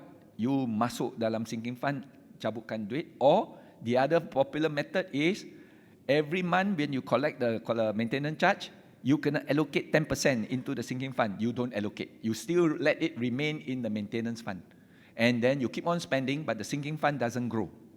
That is where the problem arises. Alright? So this is one of the important things that I want to bring out. The next one is bylaws. Right? Bylaws is actually quite important. I think in the very beginning when developer tu, masa dalam development management period, they actually, prior to vacant possession, they already prepared the bylaws. And during vacant possession, these bylaws are then issued out as part of the handing over or vacant possession. So these bylaws has to follow the Strata Management Act, where they have a third schedule in the bylaws which is established. Now you can have any other, what you call, regulations and law or house rules, but tidak boleh bercanggah dengan the statutory bylaws, right? Now the statutory bylaws basically is found on your last page of your Strata Management Act, which is in the third schedule. So in the third schedule, have the whole list. It even cover the interfloor leakages. Now some developer do copy lock, stock, barrel, the whole third schedule as part of the bylaws for the development area. And in between, dia tambah. They tambah some additional, and especially the Airbnb. Kalau dia nak tidak benarkan Airbnb, dia masukkan dalam development management period the Airbnb, and then eventually during his time, he doesn't allow any Airbnb. Or he will allow Airbnb. And once it's in the bylaw, you tak boleh ban. You tak boleh halang lagi. But the owners still have a chance to rectify this. When it comes to the first meeting, you can put up a resolution to say that you do not want Airbnb, and if you have what you call the comprehensive resolution, which is 75%. If you have 75% of the votes of the owners yang kata tak boleh ada Airbnb atau homestay, then that premise will not be allowed. Now this Airbnb thing is actually creating some issues in amongst all the strata management schemes. So therefore, until and unless it is enshrined inside the planning rules to say that commercial property can do Airbnb, residential property cannot do Airbnb, the decision is left to the committee or the AGM. So if the AGM says can, makna can. If the AGM says cannot, means cannot. You complain to COB pun tak boleh guna. Because COB has to enforce what is actually approved in the what do you call, in the bylaws. Now another one more thing is that in the bylaws itself, you can amend every year if you wish to, and you can act, but you need comprehensive resolution. Without that, the bylaw is not valid.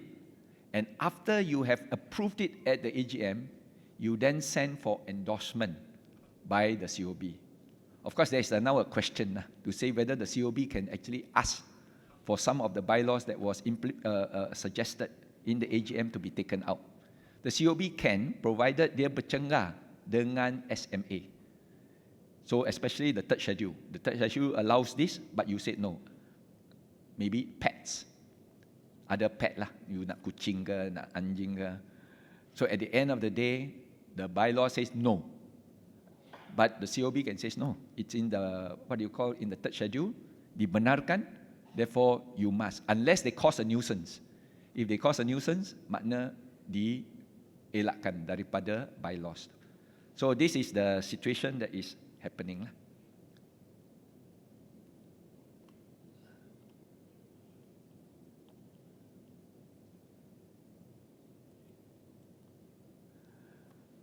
So what are bylaws? Bylaws are actually made for the purpose of regulating the control, management, administration, use and enjoyment of the individual parcels and the common property for the common benefit of all strata owners. Right?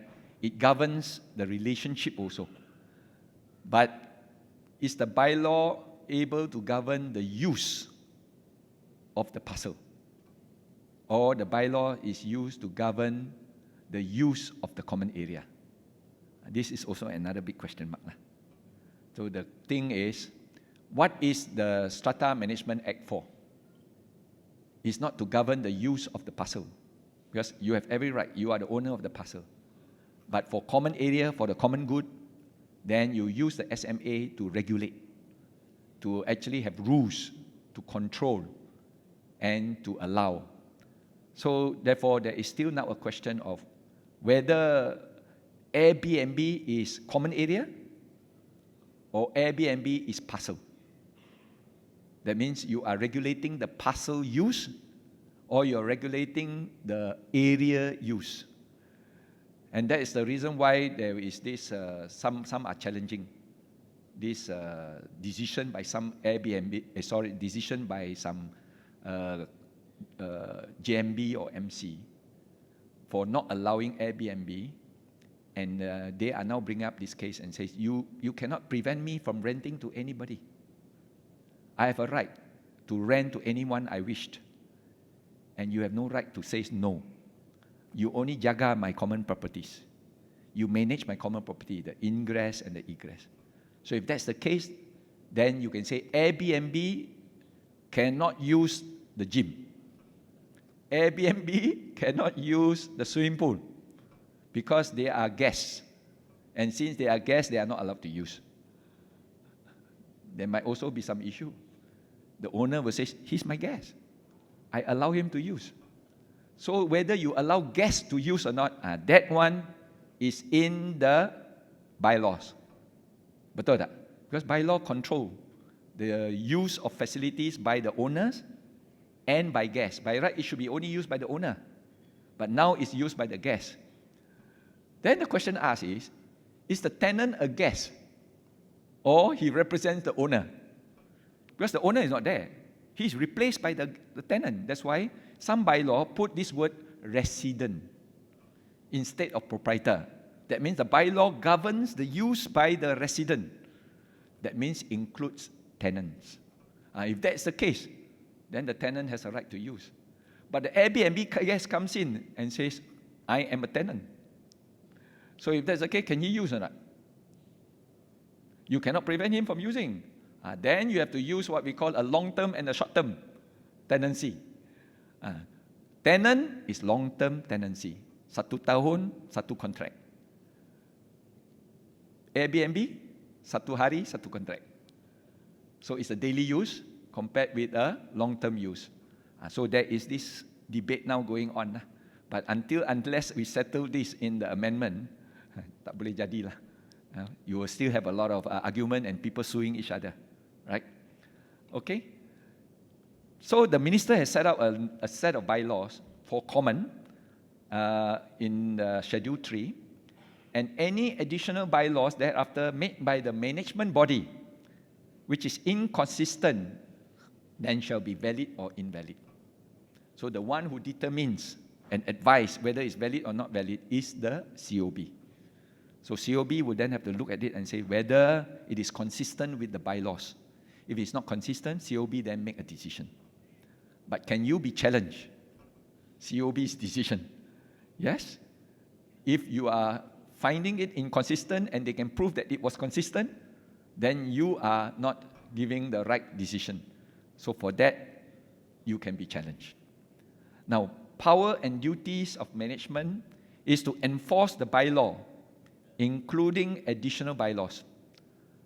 Enforcement comes up with preventing the use. Is access card preventing the use or not? You tak ada access card, you tak boleh naik lift. Betul tak? So if you tak bayar, you have breached, I will prevent you from using the lift by not giving you the access in your access card. But can I stop your water? Cannot. Why? Huh? Water is the life. Water is an essential. Especially kalau you sita property also, you tak boleh ambil dia punya periuk nasi kan. So you are not supposed to take his fridge also by right. Although it is a movable property, fridge pun tak boleh pakai, tak boleh ambil juga.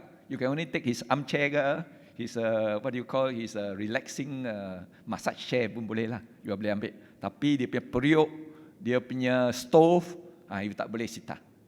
Because these are essential. Alright? So, when you impose a fine, what fine can you impose? 200 maximum kan? So, you can impose anything less than 200. If you impose 50, boleh tak? RM5, RM50. But is it per day or per offense?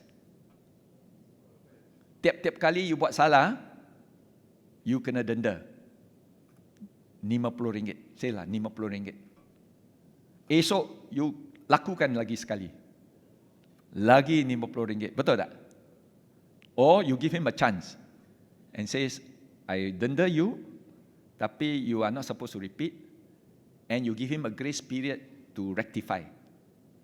Mungkin 7 hari, lepas 7 hari masih ada, then you denda dia lagi. So another RM50 after 7 days. So the interpretation again is still not so clear lah. But at the end of the day, the management bodies, like for example JMB ke, MC ke, or even developers management period, you have to determine lah, whether the fine is for a single offence.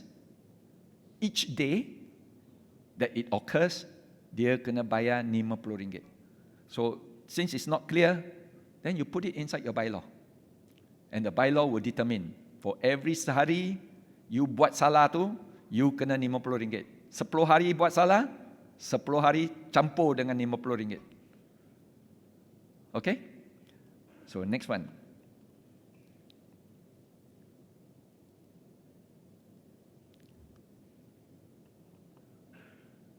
So I think the latest issue that has come up is actually on the EV charger. EV charger yang what you call still create a lot of grey area. Is that can the purchaser install the EV charger atas dia punya car park accessory block? Bukan central lah. Sebab you MC, JMB, you erect EV charger dekat satu tempat yang mana selamat sikit daripada kebakaran ke apa tu. If anything happens, you ada fire blanket, you ada hose reel. Tapi if you install it at the accessory parcel, you connect electricity and you use a AC lah. Boleh tak? That means, but if you say car park central, EV charger central, and then you have 5 EV charger, and 5 cars sudah park there, mana saya nak charge tabiah kereta? If you don't allow me to install it inside my lot, right? So some bylaws have come up with this that you allow, but they have to pay for all the expenses, and they are actually liable for the what do you call expenses to install the fire blanket, because fire blanket has to be ready, and then you must have the hose reel, which is about 200 meters according to the latest bomba requirement. And if you are within that, then you can install. But you pay for your own charges. Whereas the central one, the central will be managed by the management corporation or the developer.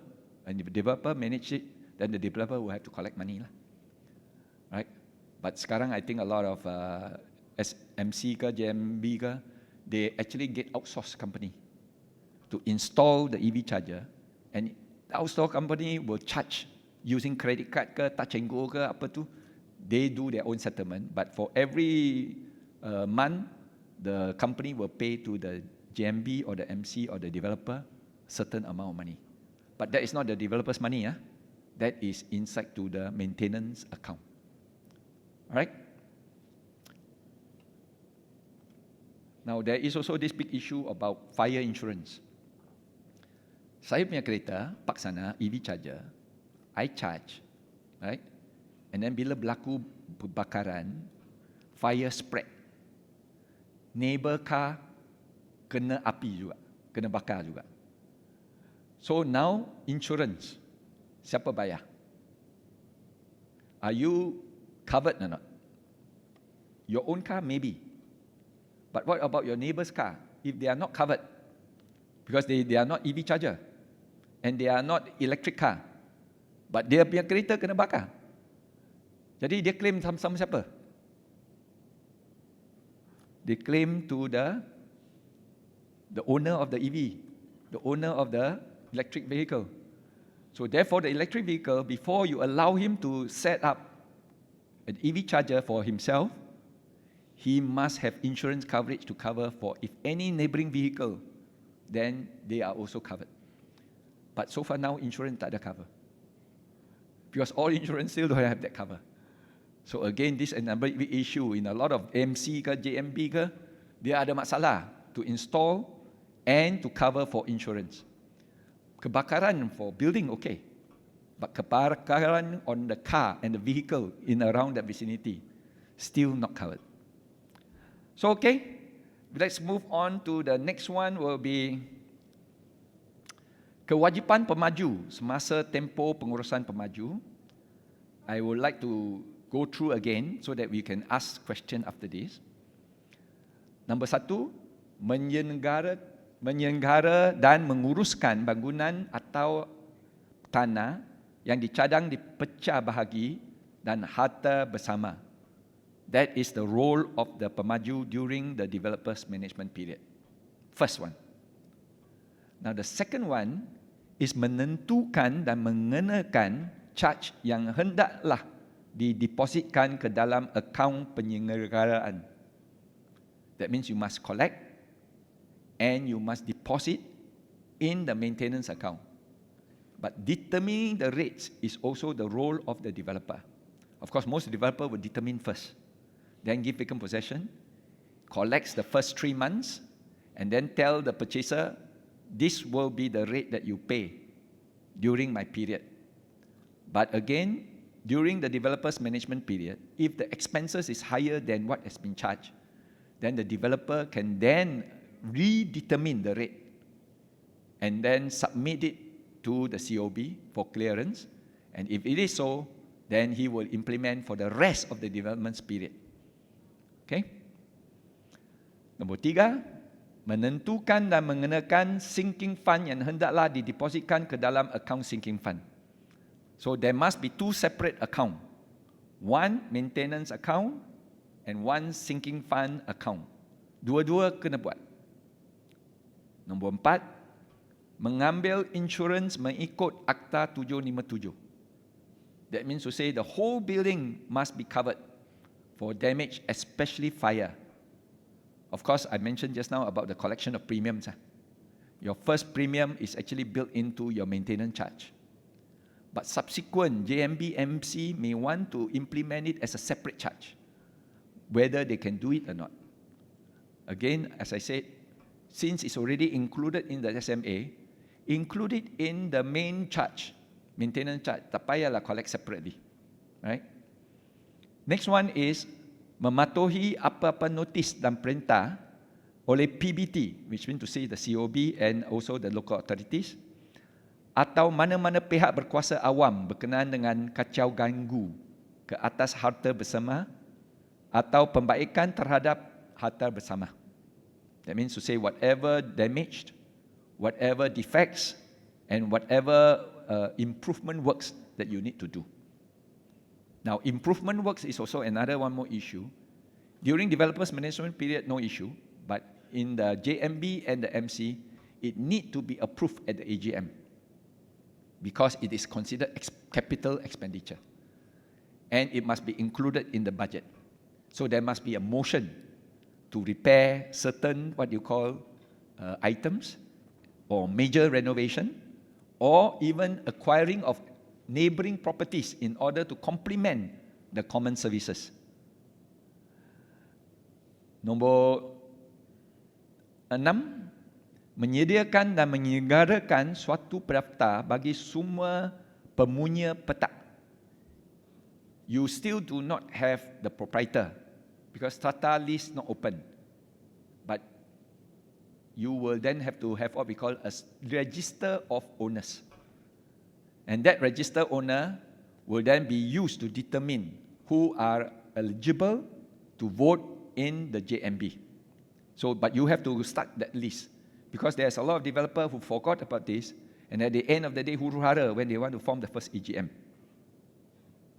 Memastikan bahawa akaun yang diselenggarakan dan diaudit dan menyediakan penyata kewangan teraudit bagi memaklumkan kepada semua pembeli. I think just now I was having a discussion with Surveyor Dahlia, and basically we will say that you are having a period of 12 months, and then you are supposed to do an audit. But if your period exceeds the 12 months, because you cannot form your first JMB meeting, then you have to audit, including the extra months. You cannot hand any accounts after the formation of JMB without an audited account. So this is very important because some of them they do not have because they say I perform annually 12 bulan saja. So only the accounts for 12 months only is audited. But the remainder months, which is actually outside the 12 months, is not audited. And when it's handed over, it may not be an audited account. Next one is menguatkuasakan undang-undang kecil. So again, developer management period, you cannot do anything unless you follow your bylaws. You can only manage the property according to your bylaws. You cannot have extra unless you get the endorsement of the COB. Melakukan apa-apa benda lain yang sesuai manfaat atau perlu bagi penyelenggaraan atau pengurusan. That means in any management, maintenance, you will have to do whatever that is necessary to ensure that the property is well maintained and given. Next is memungut charge daripada pemunya petak mengikut kadar unit share yang diumpukan bagi petak-petak masing-masing. That means you collect the service charge or the maintenance charge according to the share units. Membenarkan perbelanjaan perbelanjaan bagi menjalankan penyelenggaraan dan pengurusan. That means allow expenditure to be expended from the maintenance account. Melakukan segala perkara yang perlu bagi pelaksanaan kewajipan di bawah Akta 757. That means whatever that is necessary as provided for under Act 757. Pemaju tidak boleh membuat apa-apa kontrak yang berhubung dengan penyelenggaraan apa tempoh selepas habisnya tempoh pengurusan pemaju. You are managing it for 1 year, but you cannot sign a contract for more than 1 year. If you sign a contract for more than 1 year, you must include a clause inside your contract to say that it's subject to the endorsement of the JMB or the incoming AGM or committee. Otherwise, the contract is not binding. So you are only allowed 1 tahun saja contract. And same thing when you are in the JMB or the MC, your contractual period is only 1 year. So within your tenure, you sign a contract. But sometimes in the course or in the middle of the tenure, you actually sign a contract for 1 year, but it extends beyond your tenure. Between to say, halfway the term, you make a contract 1 tahun, but when the tahun is over, you already call for a meeting. And the new committee is formed. Then the remainder half year is actually under the new committee. So, but you must also include that as an endorsement by the new committee. If the new committee doesn't endorse, then that contract is not binding, because the law only allows the committee to make contract for only 1 tahun saja.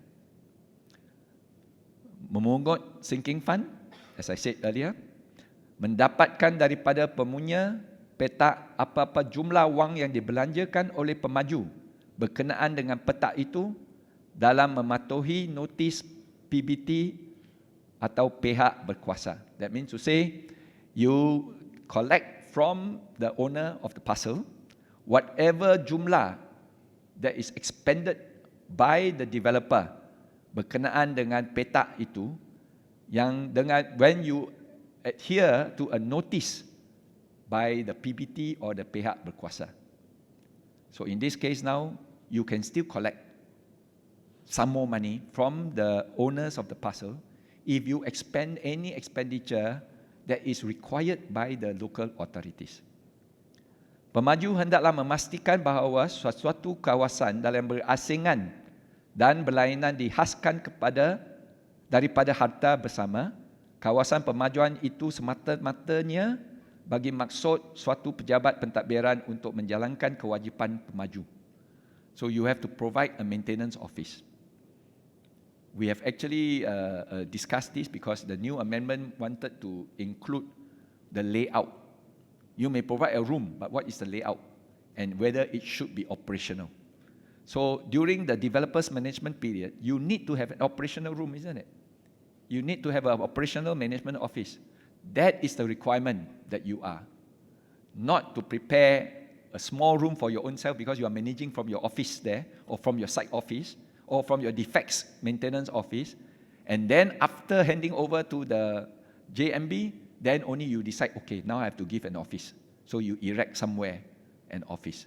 So that can be challenging in court. There are many court cases we have actually gone to court and forcing the developer to actually finance or give up one of the units in order to be the management office. Okay. Now let's go into the joint management body and what is the role of the developer. Remember, joint management body is convened when the first AGM under Section 17 of the Strata Management Act. So the moment you have your first AGM, that is after your developer's management period, you must form the JMB. But after the preliminary management period, it's a different period, then you have to form the first AGM of the management corporation. So it's two different periods. One is what you call a preliminary developer management period. The other one is called the preliminary management period. So it's two different things.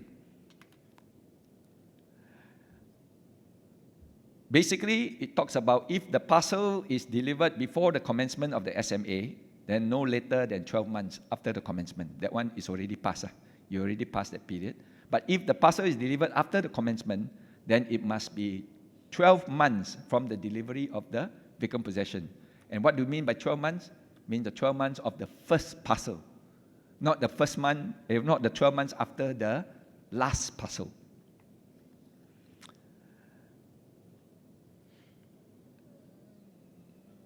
Okay, wait, that one is because of Penang. Now, the first AGM of JMB. Now, it's your duty to hold the first AGM. And if the book of strata register is open before the first AGM of JMB, then the establishment of the JMB shall not be required. Now, because of this clause, that's why I created the anomaly. Why? Because if the book of strata register has already been opened before the first AGM, therefore the JMB no need to form, but you cannot call the first AGM of the MC.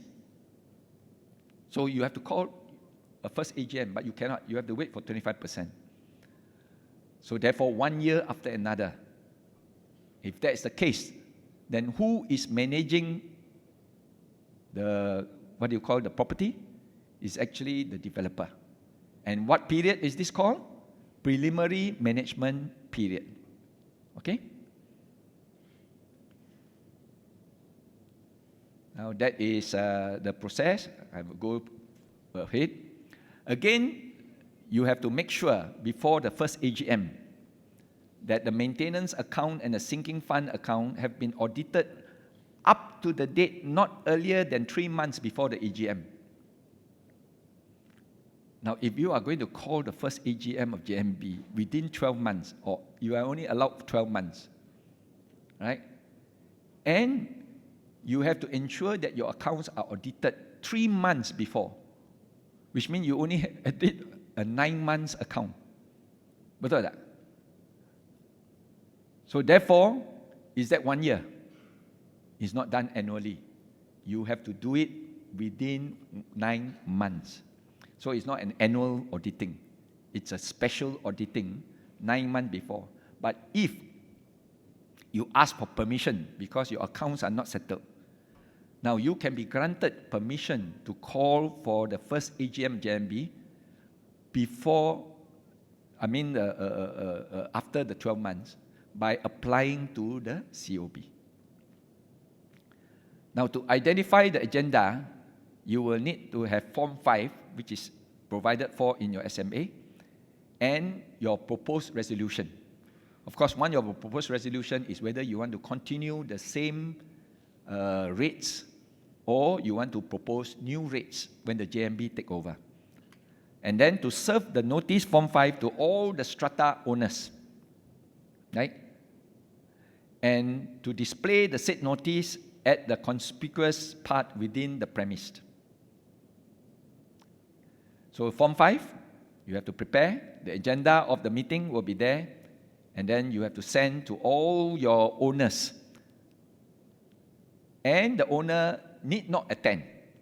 They can send proxy. But the proxy can only attend but cannot be voted. So that is very important. So what happened is, when you have a list of owners attending, that must be displayed. When you have a list of proxy, that must be displayed. So the developer has to ensure these two lists is prepared before the first AGM.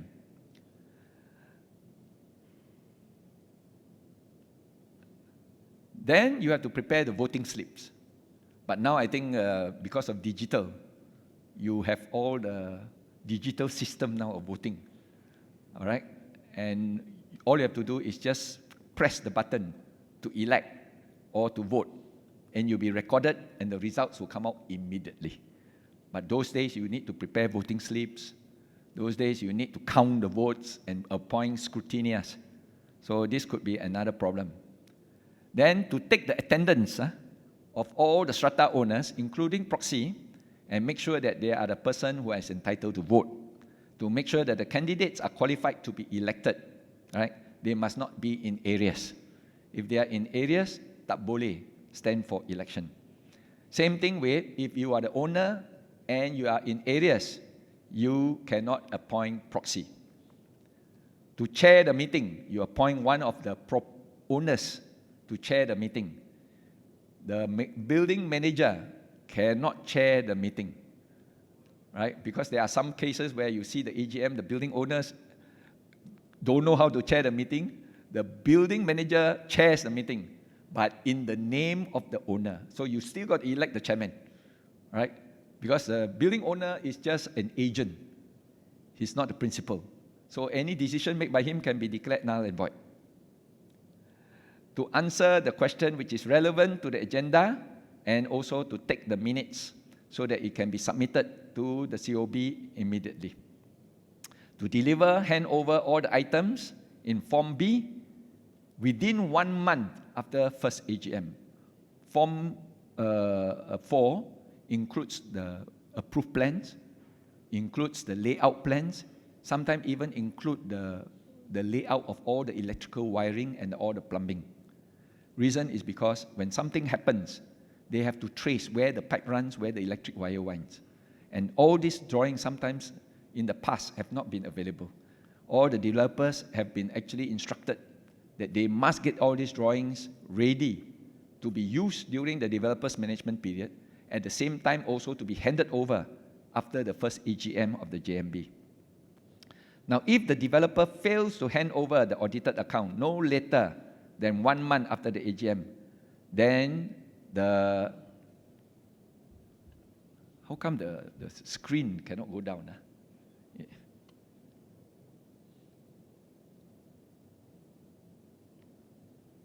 Sorry, it does not go down. Then the developer shall hand over the audited account to the JMB within another stipulated time to be agreed by the COB. So Form 4 is where you fill in all the items, and then after the AGM is being formed, then you elect a chairman, a secretary, and a treasurer among each other immediately after the conclusion of the first AGM. Now, in the AGM, you don't elect the chairman, you don't elect the treasurer, you don't elect the secretary. You only elect the number of committee members. It's like electing MPs. And then the first meeting of the committee will then elect among themselves the chairman, the secretary, and the treasurer. Okay? So you don't have the chairman elected. And if that's the case, then anybody in that committee can be the chairman. Anybody can be the secretary and the treasurer. And finally, to issue minutes and a notice in the form of 5A, notifying the amount of charges which was determined in the AGM. And this must be done within 28 days. Okay, so that is the responsibility of the developer. And once that has happened, then the developer can then officially declare themselves not part and parcel of his duties anymore. So, cuci tangan lah. Tapi tak boleh. Because SMA provides that one of the committee in the JMB or the JMC must be the developer. He will have to send somebody in. Reason is because kalau nak marah, marah dia. Kalau nak cari pasal dia. Because he will be placed there for you to be sacrificed. Right? So, normally a lot of development staff don't want to be that sole nominee in the event that all the others are purchasers, because you are still liable for another 12 months of defects liability period, and that is actually a very sensitive issue. Okay? Then you display your Form 5A in the notice board. Right? You got to display your notice board, but now, because of the system that we are having now in the digital, you can actually display it in the website.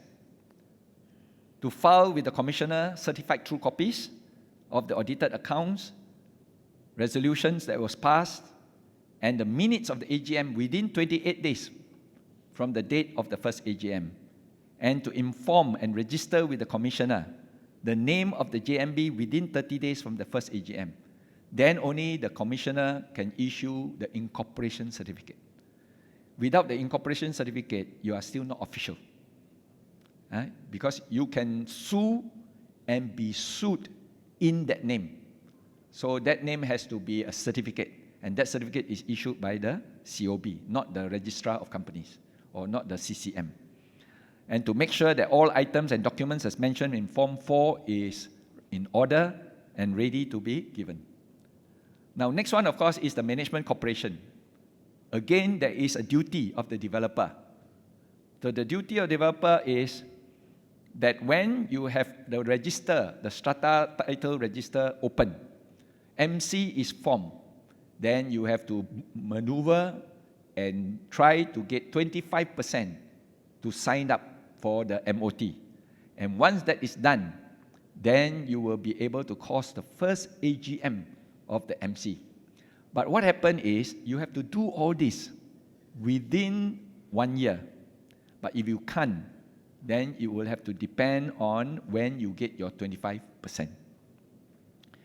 And after the first AGM, the MC or the management committee will be formed, because the first AGM will then elect among themselves the proprietors, who will then be committee members, and they will then now start to run the show. In this case, when MC is formed, developer really falls out of the picture.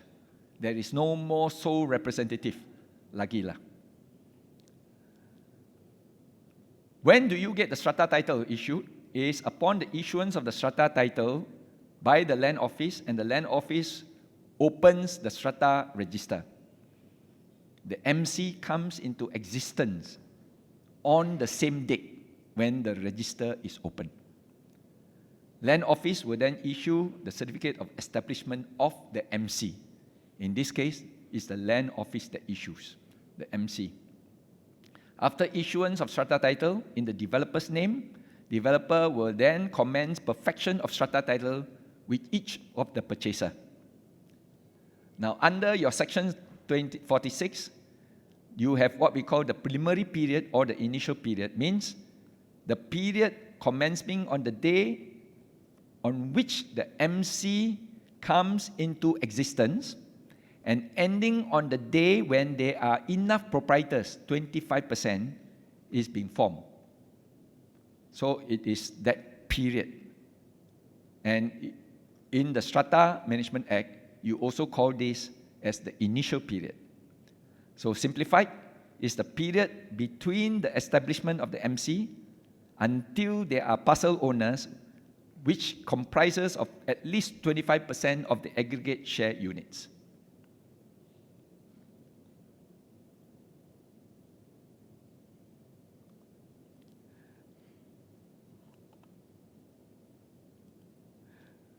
Section 57 basically says, convene the first AGM within 1 month after the expiration of the initial period. What does it mean? It means after you have obtained the 25%, within 1 month, you have to call for the first AGM. So developers have to get ready, all the documentation and all the preparation within that particular 1 month. So it is a short time, but you have to be ready at all times. Then give the written notice of the first AGM to all the purchasers, not less than 14 days before the meeting. Display at a conspicuous part of the development area, usually the notice board.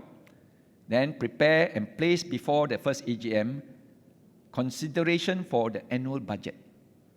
This is the first time what you call an annual budget, which will list down what are your expenses and how much you intend to raise from your service charge, and how much you will keep in the maintenance account, and how much you will keep in your sinking fund account. And it will be for a period of 12 months, starting from the date of the month following the date of the first AGM.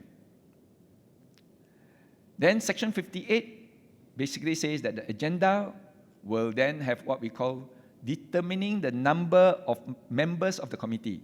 You can have 7, you can have 5, you can have 9, if possible, always the odd number. Okay? And then when you have, say, 7, and then you ask for nomination and there are 7, then tak payah lah election. Tak payah lah pilihan. Then all the 7 will become committee members. So sometimes you have to balance between the number of members of the committee and the number of elections or nomination that you want to have. Then consider the annual budget prepared by the developer. This one is prepared by the developer if there is no JMB. If there's a JMB, it is also still the responsibility to make sure that the budget is prepared, because the JMB has already sudah mati. And decide which are the charges that you want for the contribution to the sinking fund and the maintenance account. Then determine the rate of interest. It need not be 10%. It can be 8%. It can be 5%. And that is determined at the first AGM. Then audited accounts. Remember, 3 months before, you need to prepare the audited accounts. Decide whether to confirm or vary the insurance that has already been taken, the existing insurance. If there is any additional bylaw that you intend, you have to put it up during this first AGM. And then, of course, any other matters.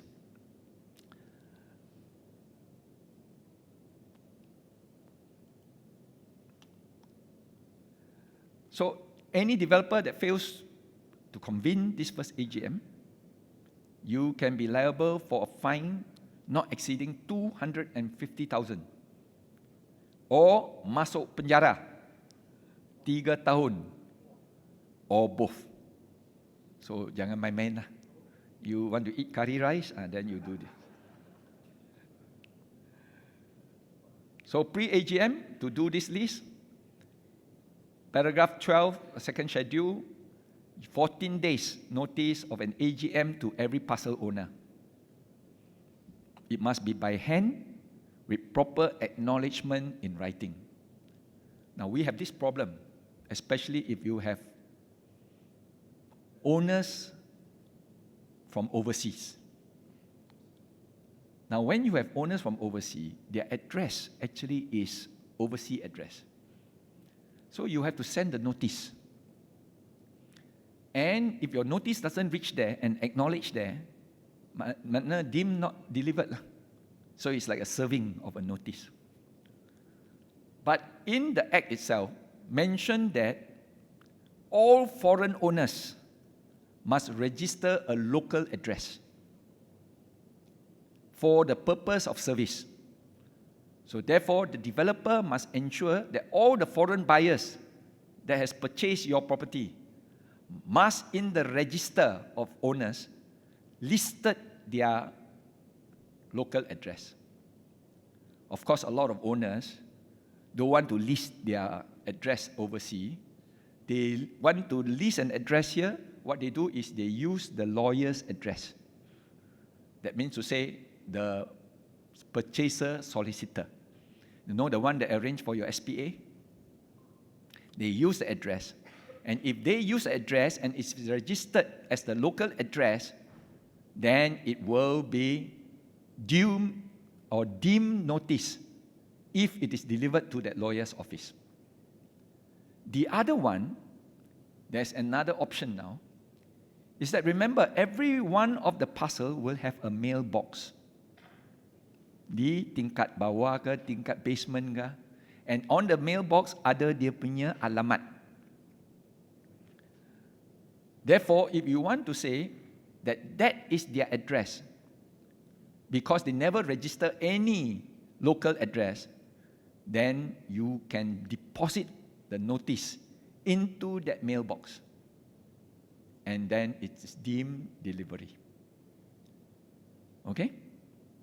So the notice is very important because later on when you get challenged and then eventually you have not given enough notice or your meeting can be declared null and void, then you need all this evidence in order to prove that notice was sent and they did not, what you call respond. The notice of AGM shall include the place and date for the meeting, each proposed resolution to be considered at the meeting, and each parcel owner voting rights to vote in person or by proxy. The whole list must be identified. Therefore, all the proxy form, all the attendance form must be lodged with the management office 7 hari sebelum mesyuarat. But there is another issue on the motion for resolution. Now, when you send out the notice, the developer has a list of motion that you will be discussed during the meeting. Then after that, the notice was sent out within 21 days to reach the owner. Owner received it and owner says, I want to lodge my resolution. Can the owner lodge their own resolution? Yes. He must lodge it within 7 days to the management office. And that notice of motion, once received by the management office or the committee or the developer management office, they will then have to paste it up at the notice board because no time to send the notice out already. Sudah 7 hari already. The meeting will start. So you cannot ensure that the meeting, the notice can reach the owners in time. Then you paste it up at the notice board it is deemed to have actually noticed to all the purchaser. But there is now currently an argument. Argument says that you will then receive that notice and you will prepare it for the next meeting. Now the word next meeting. Next meeting means this coming AGM or next year's AGM. Some COB also, COB has interpreted this and says next meeting means next year's punya AGM. This motion cannot be presented in this coming AGM because tak cukup notice. Now, which is correct and which is wrong? What was the intent of Parliament when he put this clause inside the SMA? First, he gave the owner 7 hari. You must send the notice in time. If you send less than 7 days, tak boleh terima. So let's say if I send within that 7 days, that means I am in time.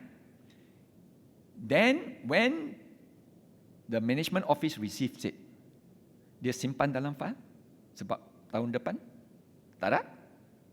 He must display on the notice board immediately. Why? So that in time for this meeting. Otherwise, why do you want to display in the board? It is next year's punya pasal.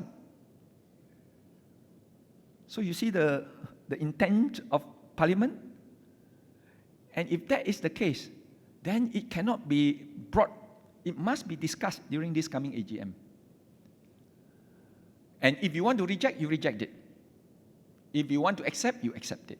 But the AGM is the supreme body to decide whether to accept or not to accept. So therefore, there is this current debate going on and says, no. It is actually next AGM. And the word next AGM means the word there is next meeting. So it's not in time for this meeting, it will be the next meeting. If it is not in time, then why do you want to, must receive within 7 days? Then why must you display on the notice board? So inilah dia pasal. So okay, I think I've more or less finished this. I think there is a lot of questions from our participants. Do you have any question before I go into the next section, which is actually all the issues that is arising? Any questions? Come, let's spend a few minutes.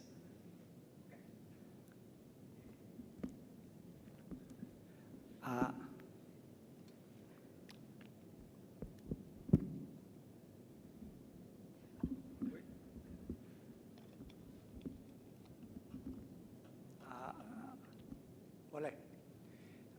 Sudah mengantuk sikit, nak punya soalan baru tidak mengantuk. Yang berbahagia Datuk, we always face a problem like if we don't want to use share unit, can we have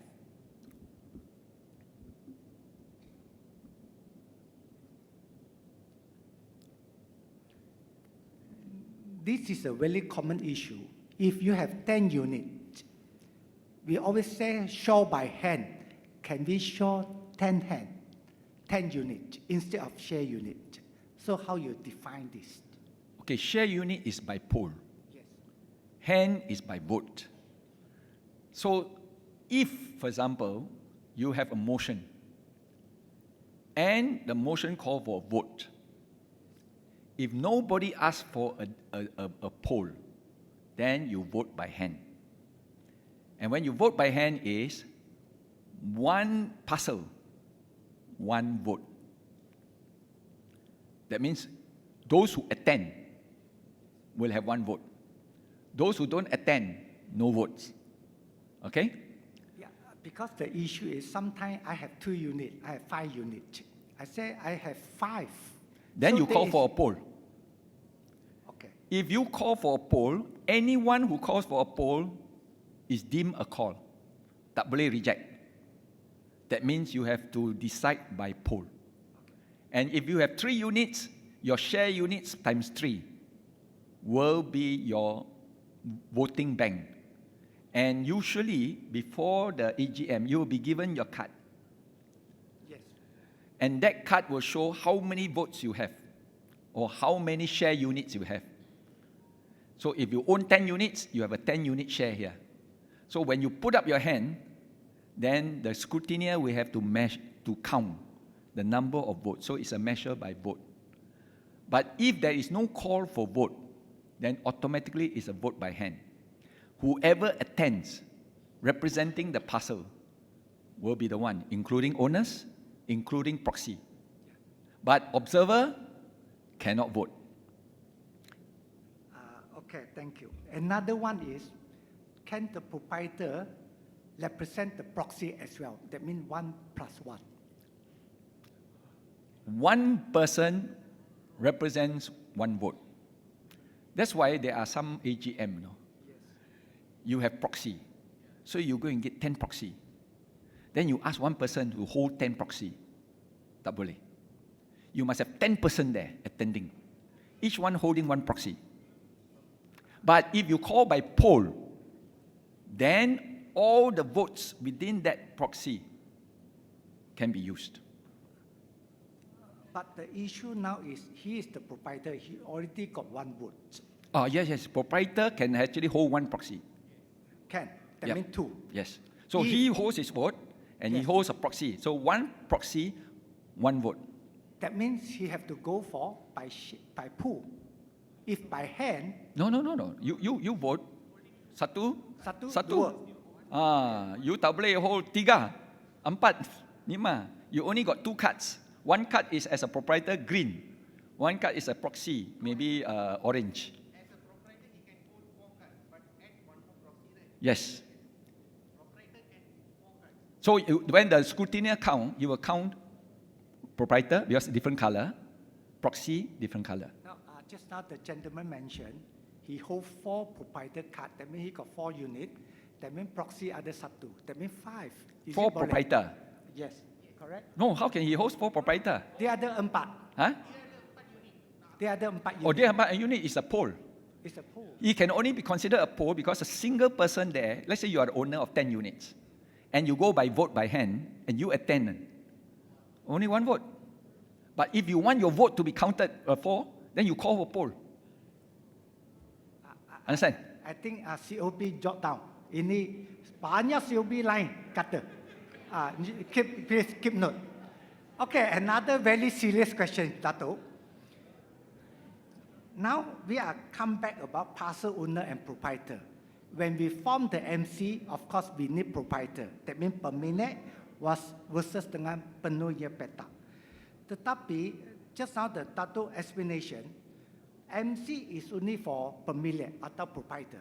COB pun kata sama.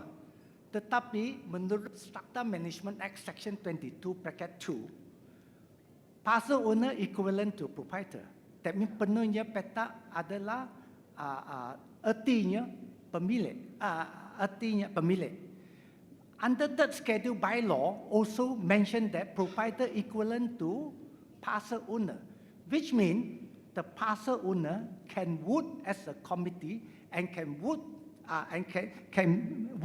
and also can be a committee. Tetapi banyak kata you tak ada MOT, you tak ada, bukan hak milik kita. So, but you pay everything. But under the Strata Management Act Section 22(2), it's clearly stated parcel owner is a proprietor. Okay, What do before say you about call for a meeting AGM, you go to COB and get the strata register, the strata roll. The strata roll will show by this date, 7 days before the meeting. These are the proprietors. So if the proprietor has not transferred, the title in the roll is actually under the name of the developer.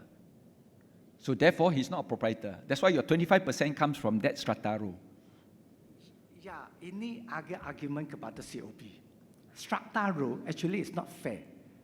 Dia tahu tak, saya Genting Highland AGM. Saya nak pergi Kuantan 4 jam nak ambil strata rule. Actually, I don't know why they put in the strata rule. Actually, I read up and down from the Strata Management Act, tak pernah kita sebut mesti strata rule. No, strata roll is in the Strata Titles Act. Yes, but the issue is now I bayar semua maintenance fees.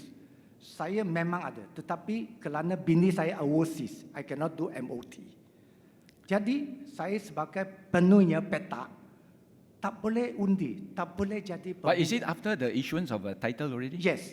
Then you need So, to have what do you call the title transferred. Then only you can come. My question is under section 22 bracket 2, what does it mean under buku ni? Buku ni. Anything that you want to? It clearly stated proprietor is equivalent to parcel owner. So there is always fighting each other. For example, kalau saya JMP meeting, parcel owner, boleh tak saya tak mau jemput proprietor? Okay, legally under the Strata Management Act,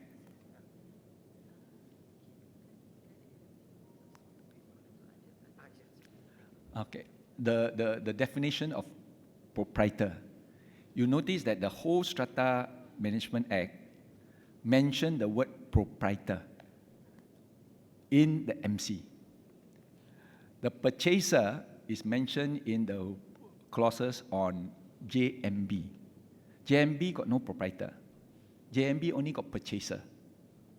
So if you are a purchaser and registered and recognized as a purchaser, then you are considered within the joint management body. The joint management body comprised of purchaser. The management corporation comprised of proprietor. That is the difference. All right? So when you have actually a joint owner, okay, the joint owner comes in where one of them has to give a proxy to the other partner to come in as the proprietor.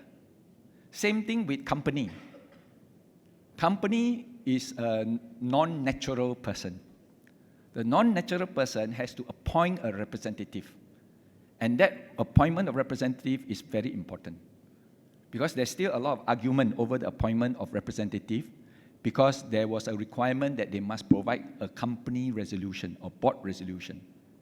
But if you look at the SMA did not say that appointment of representative need to have a board resolution. It's only under the hand of an officer of the company. Who is the hand of the officer? It could be the director. It could be the CEO, an officer of the company. So there is no mention that a board resolution is required. That's why sometimes there are certain AGM, they reject the nomination because they say that he is not a corporate rep because there was no board resolution presented. But the company signed and the company chopped rubber stamp, hand of an officer. Or it could be under seal and then signed by a director and a secretary. But you don't need a board resolution. Board resolution means you get all the board directors to sign. No. So therefore, there is some, misinterpretation. Okay? And basically, for co-owners, then one of the owner must give proxy to the other owner. Then only the other owner can attend. Otherwise, the other owner also cannot attend because he is not a proxy, although he's a parcel owner. Okay, any other questions? Yes. 5 days notice period, right? Is it days or working days? In SMA, it's no working days. It's all days, calendar days. There's no working days in the SMA. Only company act only got working days. Yep, days, number of days. That means days enough for you to act. But because you are dealing with owners. You are not dealing with commercial activity. Any question? Yeah. Okay, I'm Sean from Paramount. So thanks, Dato', for the explanation. I have one question, which is the notice of the first AGM. When we attach on the audited accounts and ABL, they are very thick. So is it okay for just to provide a QR code in the notice and let the parcel owner or proprietor to scan and read it? That brings the question to AGM minutes and AGM documentation and all these things.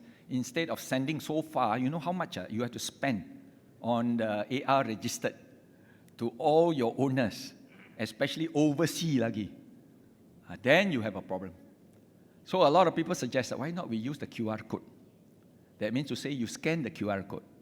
But unfortunately, this is only an innovation.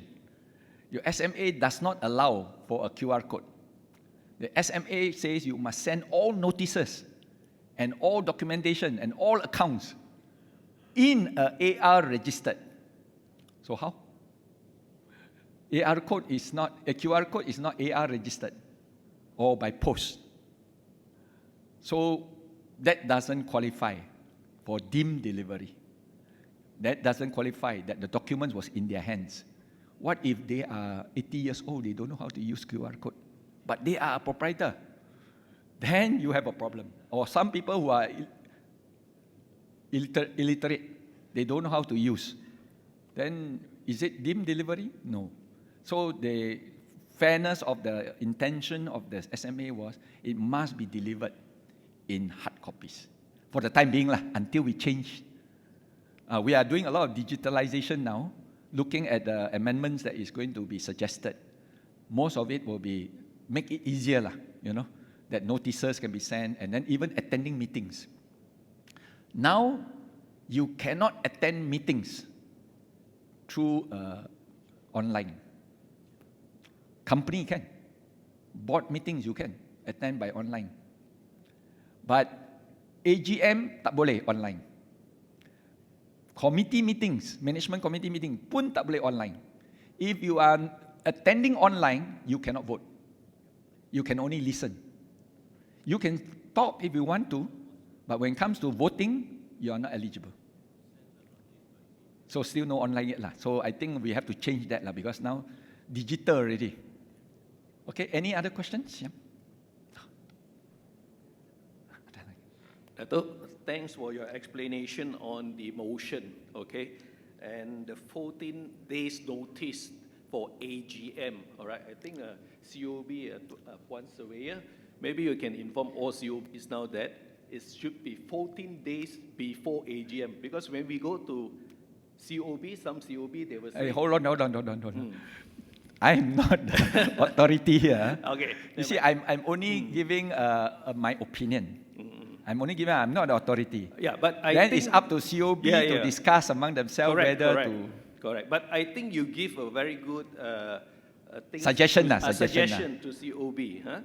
Because it should be 14 days before the AGM, not the day they send out.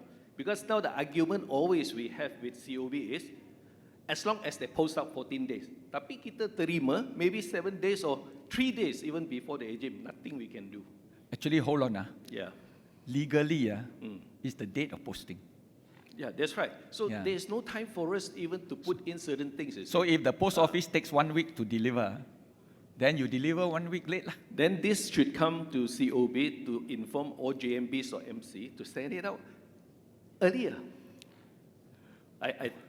This is my opinion, all right? Yeah. But the law requires that you must be 14 days, and the 14 days is calculated from the date of posting. Yeah. Again, the motion, as what Dato's suggestion is, actually is supposed to be debated on the current AGM, not the next AGM. Then, if not the 7 days, why should we implement the 7 days? Yeah, this one is a question of interpretation. All right. I think some of the COBs have actually accepted this understanding. Some of the COBs says no, because they received the instruction from the senior level to say that this is how you interpret it. So they have to discuss among themselves whether the right interpretation should be what. But I'm not the authority, so I'm just basically giving my views, because this session is not I telling you what to do, But this session is basically I'm giving my opinion, my sharing, and then after that up to the authorities to take action, or they may say, no, we don't agree with you. And they come up with their own. Okay? Yeah. Good afternoon. Sorry, I think I our first, gentleman, he was first. Okay, Sekejap. Terima kasih kepada pembentangan yang dijalankan.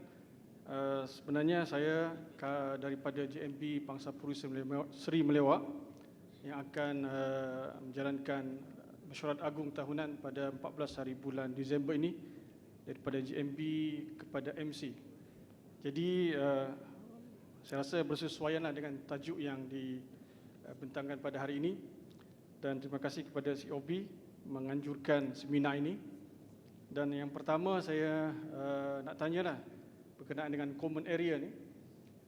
Apabila MC nak ditubuhkan, JMB akan serahkan segala daripada segala ni lah pelan-pelan.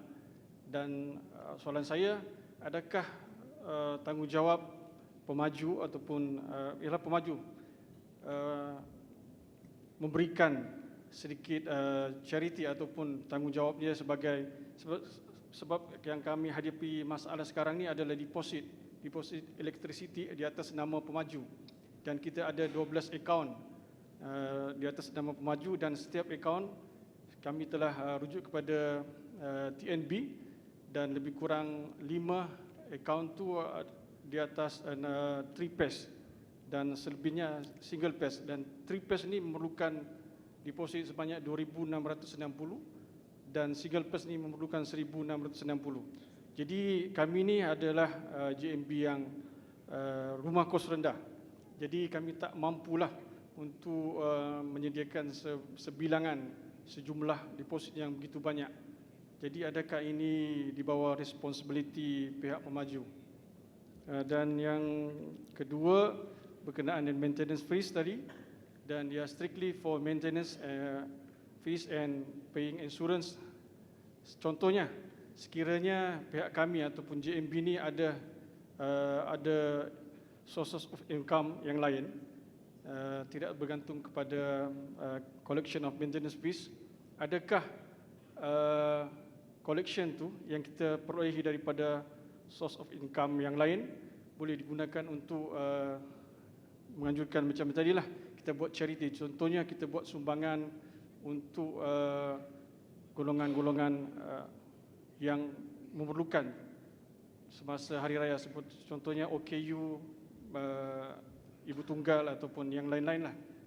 Dan yang ketiga mungkin saranan saya kepada COB lah. Sebenarnya kami di Rumah Kos Rendah ni menghadapi masalah pembayaran untuk menjalankan audit setiap tahun. Kita ada dikenakan 2 charge. Yang pertama accounting fees dan audit fees. Jadi yang sebelum ni accounting fees kami dikenakan dalam 1,800 saja, dan audit fees dalam 2,500. Tapi jumlah ni bagi kami adalah sangat tinggi, dan terbaru selepas kami nak buat accounting dan audit untuk 2024, accounting fees dah dinaikkan daripada 1,800 ke 4,400. Jadi audit fees remain unchanged 2005. Jadi kami mengalami masalah tersebutlah. Jadi kami apabila kami consult dengan pihak audit mencarankan agar membuat cadangan kepada COB untuk memperkenalkan satu software untuk kita yang pihak audit boleh generate daripada accounting software itu. Tak perlulah kita upah lagi untuk buat accounting. Jadi itu saran saya lah. Terima kasih. Okey, saya jawab tu berkenaan dengan deposit dululah. Biasanya kalau deposit tu dibayar oleh pemaju pada awal-awalnya, dan lepas tu JMB ditubuhkan. Jadi JMB tu collection akan pada mulanya tidak banyaklah. Jadi tak sempat untuk bayar. Kita mesti kira daripada itu bahawa deposit tu memang satu aset. Buat sementara aset tu di advance oleh pemaju. Lepas tu bila JMB diform atau MC form, asset will be passed over. But the asset is in the form of a deposit with the TNB ke, Air Selangor ke. So macam if it is asset di sana, makna it belongs to the JMB atau MC. But the money has to be paid back, kena bayar balik kepada pemaju yang keluarkan dulu. Because there is a transfer of asset. So you must pay for your asset that is being transferred lah. But the most important thing is the JMB MC tak cukup duit untuk bayar. So what happened is developer nak sue kah? Developer nak minta daripada JMB tapi JMB tak sanggup bayar, macam mana? So they have only two choice. One is if you sue, then you create a lot of problem, or you write it off lah as a debt, but you pass over the asset. So it depends on macam if you have a JMB yang kuat sangat or MC yang ada banyak fund, barulah dia sanggup bayar. If dia tak sanggup bayar pun, you tak boleh buat apa. So that one I think probably you have to discuss with your pemaju lah. Kalau pemaju tu sanggup write off, dia write off. Kalau tak sanggup, dia boleh pilih untuk buat tindakan, ambil tindakan tu melalui undang-undang lah. Because it's a debt. Because he is now transferring to your name. Before it transfer to your name, he must get back his deposit. Macam you beli rumah, and then you jual. Tapi deposit TMB, you punya nama kan? Jadi bila you nak transfer money, transfer the ownership, you kata sama TMB cancel my what do you call account, and bayar balik saya punya deposit. Then the new owner will then go in, pay their deposit, and dapatkan dia punya account restored. So this is the cara dia buat macam ni.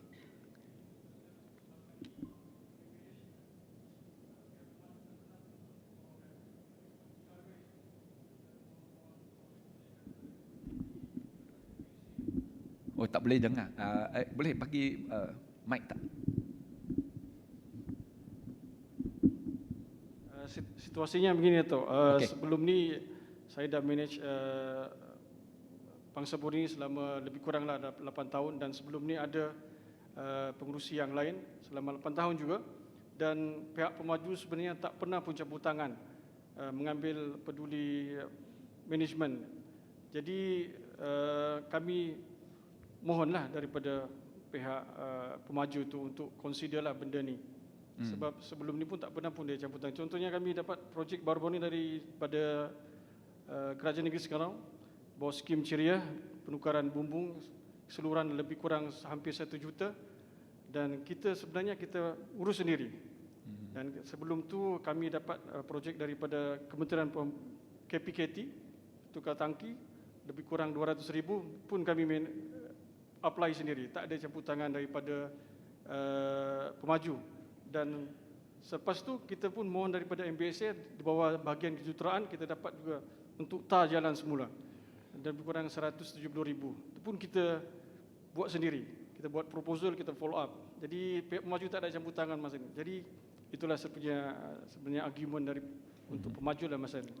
So itu tergantunglah kepada pemaju. Kalau dia nak ambil alih, nak bagikan rebate ke, nak bagikan write off, is up to the developer lah, pemaju. Kalau dia tak nak buat tu, tak ada answer untuk masalah macam ni.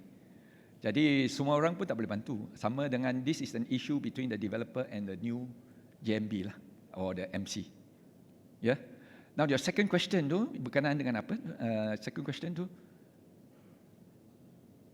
is tak cukup untuk belanja.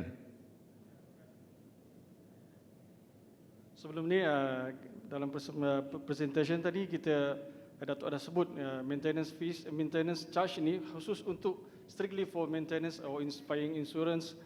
Tapi sekiranya pihak JMB ni ada pendapatan sampingan yang bukan di-collect daripada maintenance, contohnya kita ada sewa kedai ataupun kita sewa ataupun pendapatan lain lah.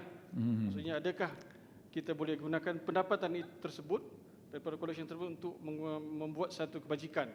Contohnya sumbangan hari raya untuk golongan-golongan yang tapi pendapatan tambahan tu dari mana?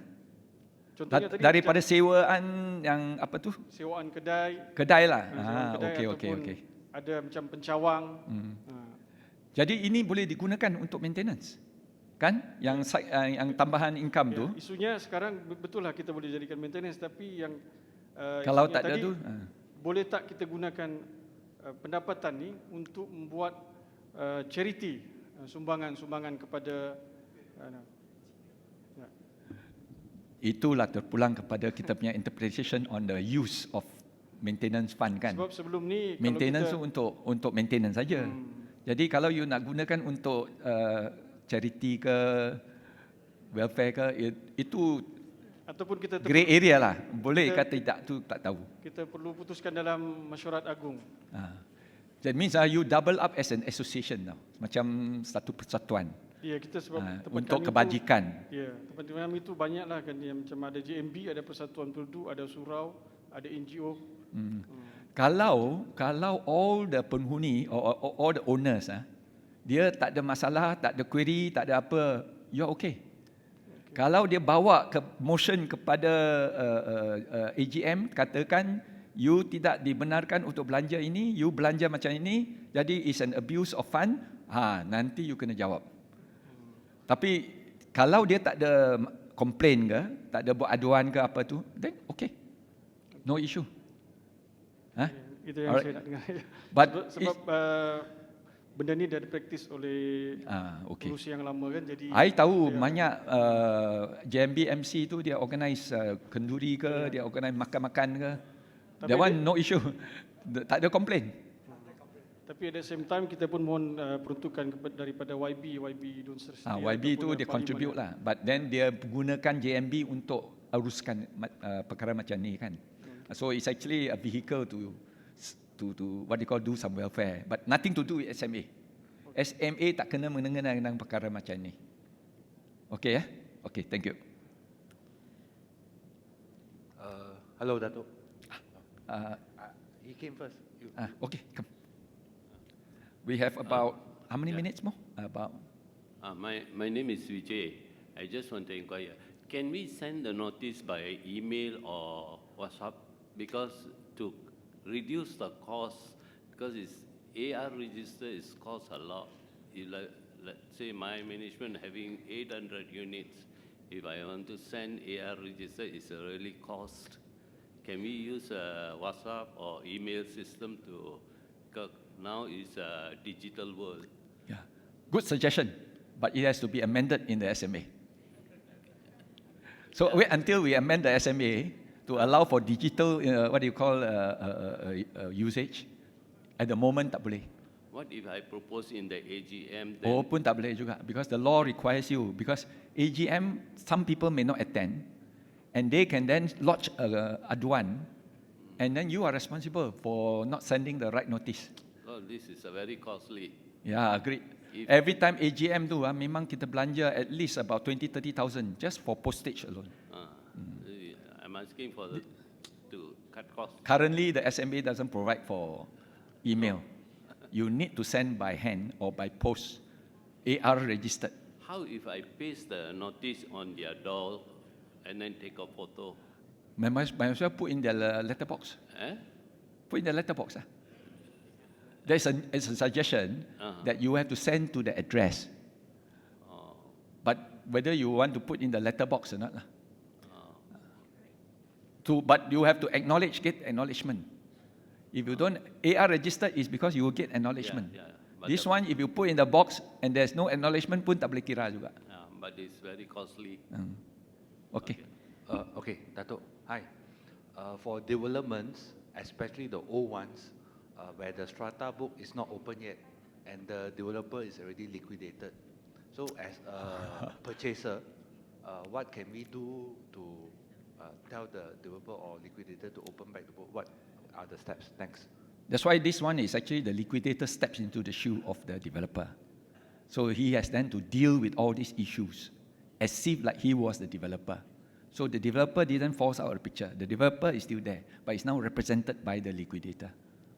But of course, there is some shortfalls there. I think in the amendment also, they were thinking of whether we should amend the powers of the liquidator. Because now the liquidator is charging very high on all the liquidation fees, and everybody got to pay very high and so on. So whether it could be a statutory liquidation and get the official assignee or official insolvency department to do all this or not. Otherwise, low, medium range premises or owners will not be able to afford the fees. Right? But this one subject to further discussion on the amendment side. Because you see, the sad fact is that the moment liquidation happens and the developers then, cease to be functioning, the purchaser is always the losing end. That's why we always encourage, pilih lah developer. Don't go to any Tom, Dick and Harry and then eventually get yourself into trouble. Understand who you are buying it from. And then you protect yourself, first step lah. The second step is that when you have this, the purchaser must always be macam, dia kena realistic sikit lah. Kalau you nak minta semua duit dibayar balik, tidak mungkin. Kalau you nak minta LED pun tidak mungkin. So you must now work together with the liquidator or the managers to actually come up with a viable scheme and top up whatever little in order to complete. If not, then you sell to another person who is willing to take up this. So there can be an assignment. But at the end of the day, everybody must work together to ensure. So I think KPKT is also doing very hard to try and salvage a lot of abandoned housing. And that is also what you call showing some signs of success. But of course, some interference from the law in order to make it statutory. If you leave it to open market, very difficult. Besok rusa sampai 20 years, the building is still not occupied and your money is still stuck there. Secondly is that if you have a loan, you can invoke the HDA to actually ask the bank, get a letter from the housing controller and present it to the bank to stop all further payments. That can be done according to the Housing Development Act. But you must get a letter from the housing controller. Okay, any other questions? Okey, kita akan buka lagi 2 soalan. Sekiranya tuan-tuan dan puan-puan ada soalan lagi, kita akan boleh ajukan ke Yang Pagi Datuk. Saya boleh pergi ke mic. Hi, Datuk. Okay, let's say the notices to be sent by media, by internet purpose. Let's say it's approved in AGM. What notices to who? To the purchasers. To the purchasers. Yeah. Has it got to be approved at the AGM? Let's say it is approved in AGM. Notices don't have to be approved at AGM. Notices is according to the forms. Notices to be sent via internet. Via internet. Yeah. But you cannot actually have a AGM to decide against the law. The law then don't deem notice. Because what you decide is not a legal process of delivery. Currently lah. But until we change the law, then you can include all the emails and all the digital form lah. But currently you tidak boleh lah. As of now, there's no no amendments yet. So you need to be in the amendment. Alright. Baru boleh buat. Okay, thank you. Okay, last one. Hello. Okay, Datuk. So I have a question because let's say if we found any defect after 2 years, because we know that the 2 years is a developer. Yeah, the defects period. The defects period, but if we found the defect after 2 years, but this one is related to the maybe something that never been done before, and we also just realized this. But how the process is it? How to get that? Okay, then you have to classify this as latent defects, not workmanship defects. Latent defects has the statute of limitation expanded right up to 15 years after discovery. So the developer tak boleh lari. But what happened is, if you discover, you have a certain period for you to register and to report this defect. And if it comes under that latent defects or the description of latent defect, makna is structural failure ke, it's probably what you call wrongful design ke, then you have this statute of limitation expanded, and it must calculate it from the day of discovery, not from the day of commencement of the defects liability period. Understand? So this is a And new then act how that the was process? approved. How the process? Is it we go through the COB or how? No, what no, no. This one is your KPKT? parcel. Unless you are talking about common area. Yeah. Common area, then the JMB takes action. Yeah, it's a common. Oh, common area. Yeah. Okay, then the common area, you can take action because you are the JMB or the MC. And then you take this action to the developer and says, I want to claim for these defects. So you have to file an action. Oh, okay. Either in the tribunal, if the amount is less than 250, or you have to go to take a court case out. Okay, understood. All right, thank you. Okay.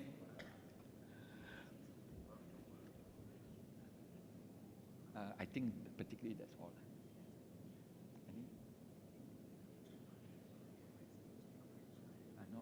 Written defects is applied for every, because it's a statutory limitation act.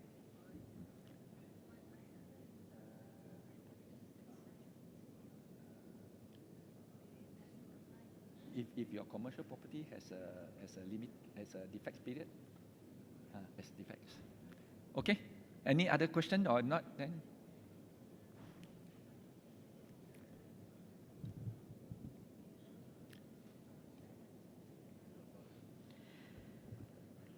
Baik, Majlis mengucapkan ribuan terima kasih kepada Yang Berbahagia Datuk Surveyor Charlie Chia Lui Meng di atas perkongsian yang telah disampaikan sebentar tadi. Sebagai tanda penghargaan terima kasih kepada Yang Berbahagia Datuk Surveyor Charlie Chia, Majlis sekali lagi menjemput Yang Berusaha Surveyor Dahlia Muzaffar Ali untuk menyampaikan cenderahati kepada Yang Berbahagia Datuk Charlie. Dipersilakan.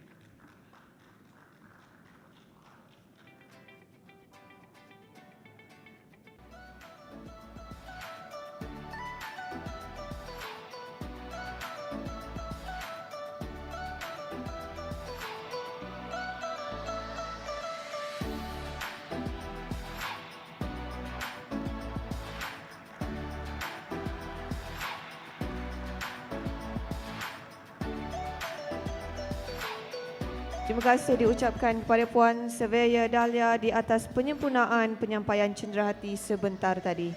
Dengan berakhirnya sesi penyampaian cenderahati itu tadi, maka majlis kita pada hari ini juga telah sampai ke penghujungnya. Majlis merakamkan ucapan penghargaan dan terima kasih kepada Yang Berbahagia Datuk Surveyor Charlie Chia Lui Meng, Ahli Jawatan Kuasa Pelaksana Persatuan Pemaju Perumahan dan Hartanah Malaysia REHDA, Yang Berusaha Surveyor Dahlia binti Muzaffar Ali, Ketua Bahagian Pesuruhjaya Bangunan MBSA serta semua peserta di atas kesudian hadir bagi memeriahkan majlis pada hari ini. Bagi pihak majlis, kami ingin memohon maaf sekiranya terdapat kekurangan dan keterlanjuran sepanjang program ini diadakan. Kepada peserta seminar, tuan-tuan dan puan-puan diminta untuk menuntut sijil penyertaan seminar di meja urus setia yang berada di luar Dewan. Majlis juga menjemput tetamu jemputan serta semua peserta yang hadir untuk menikmati jamuan yang telah disediakan. Untuk itu, saya akhiri majlis pada pagi ini dengan salam hormat dan Assalamualaikum.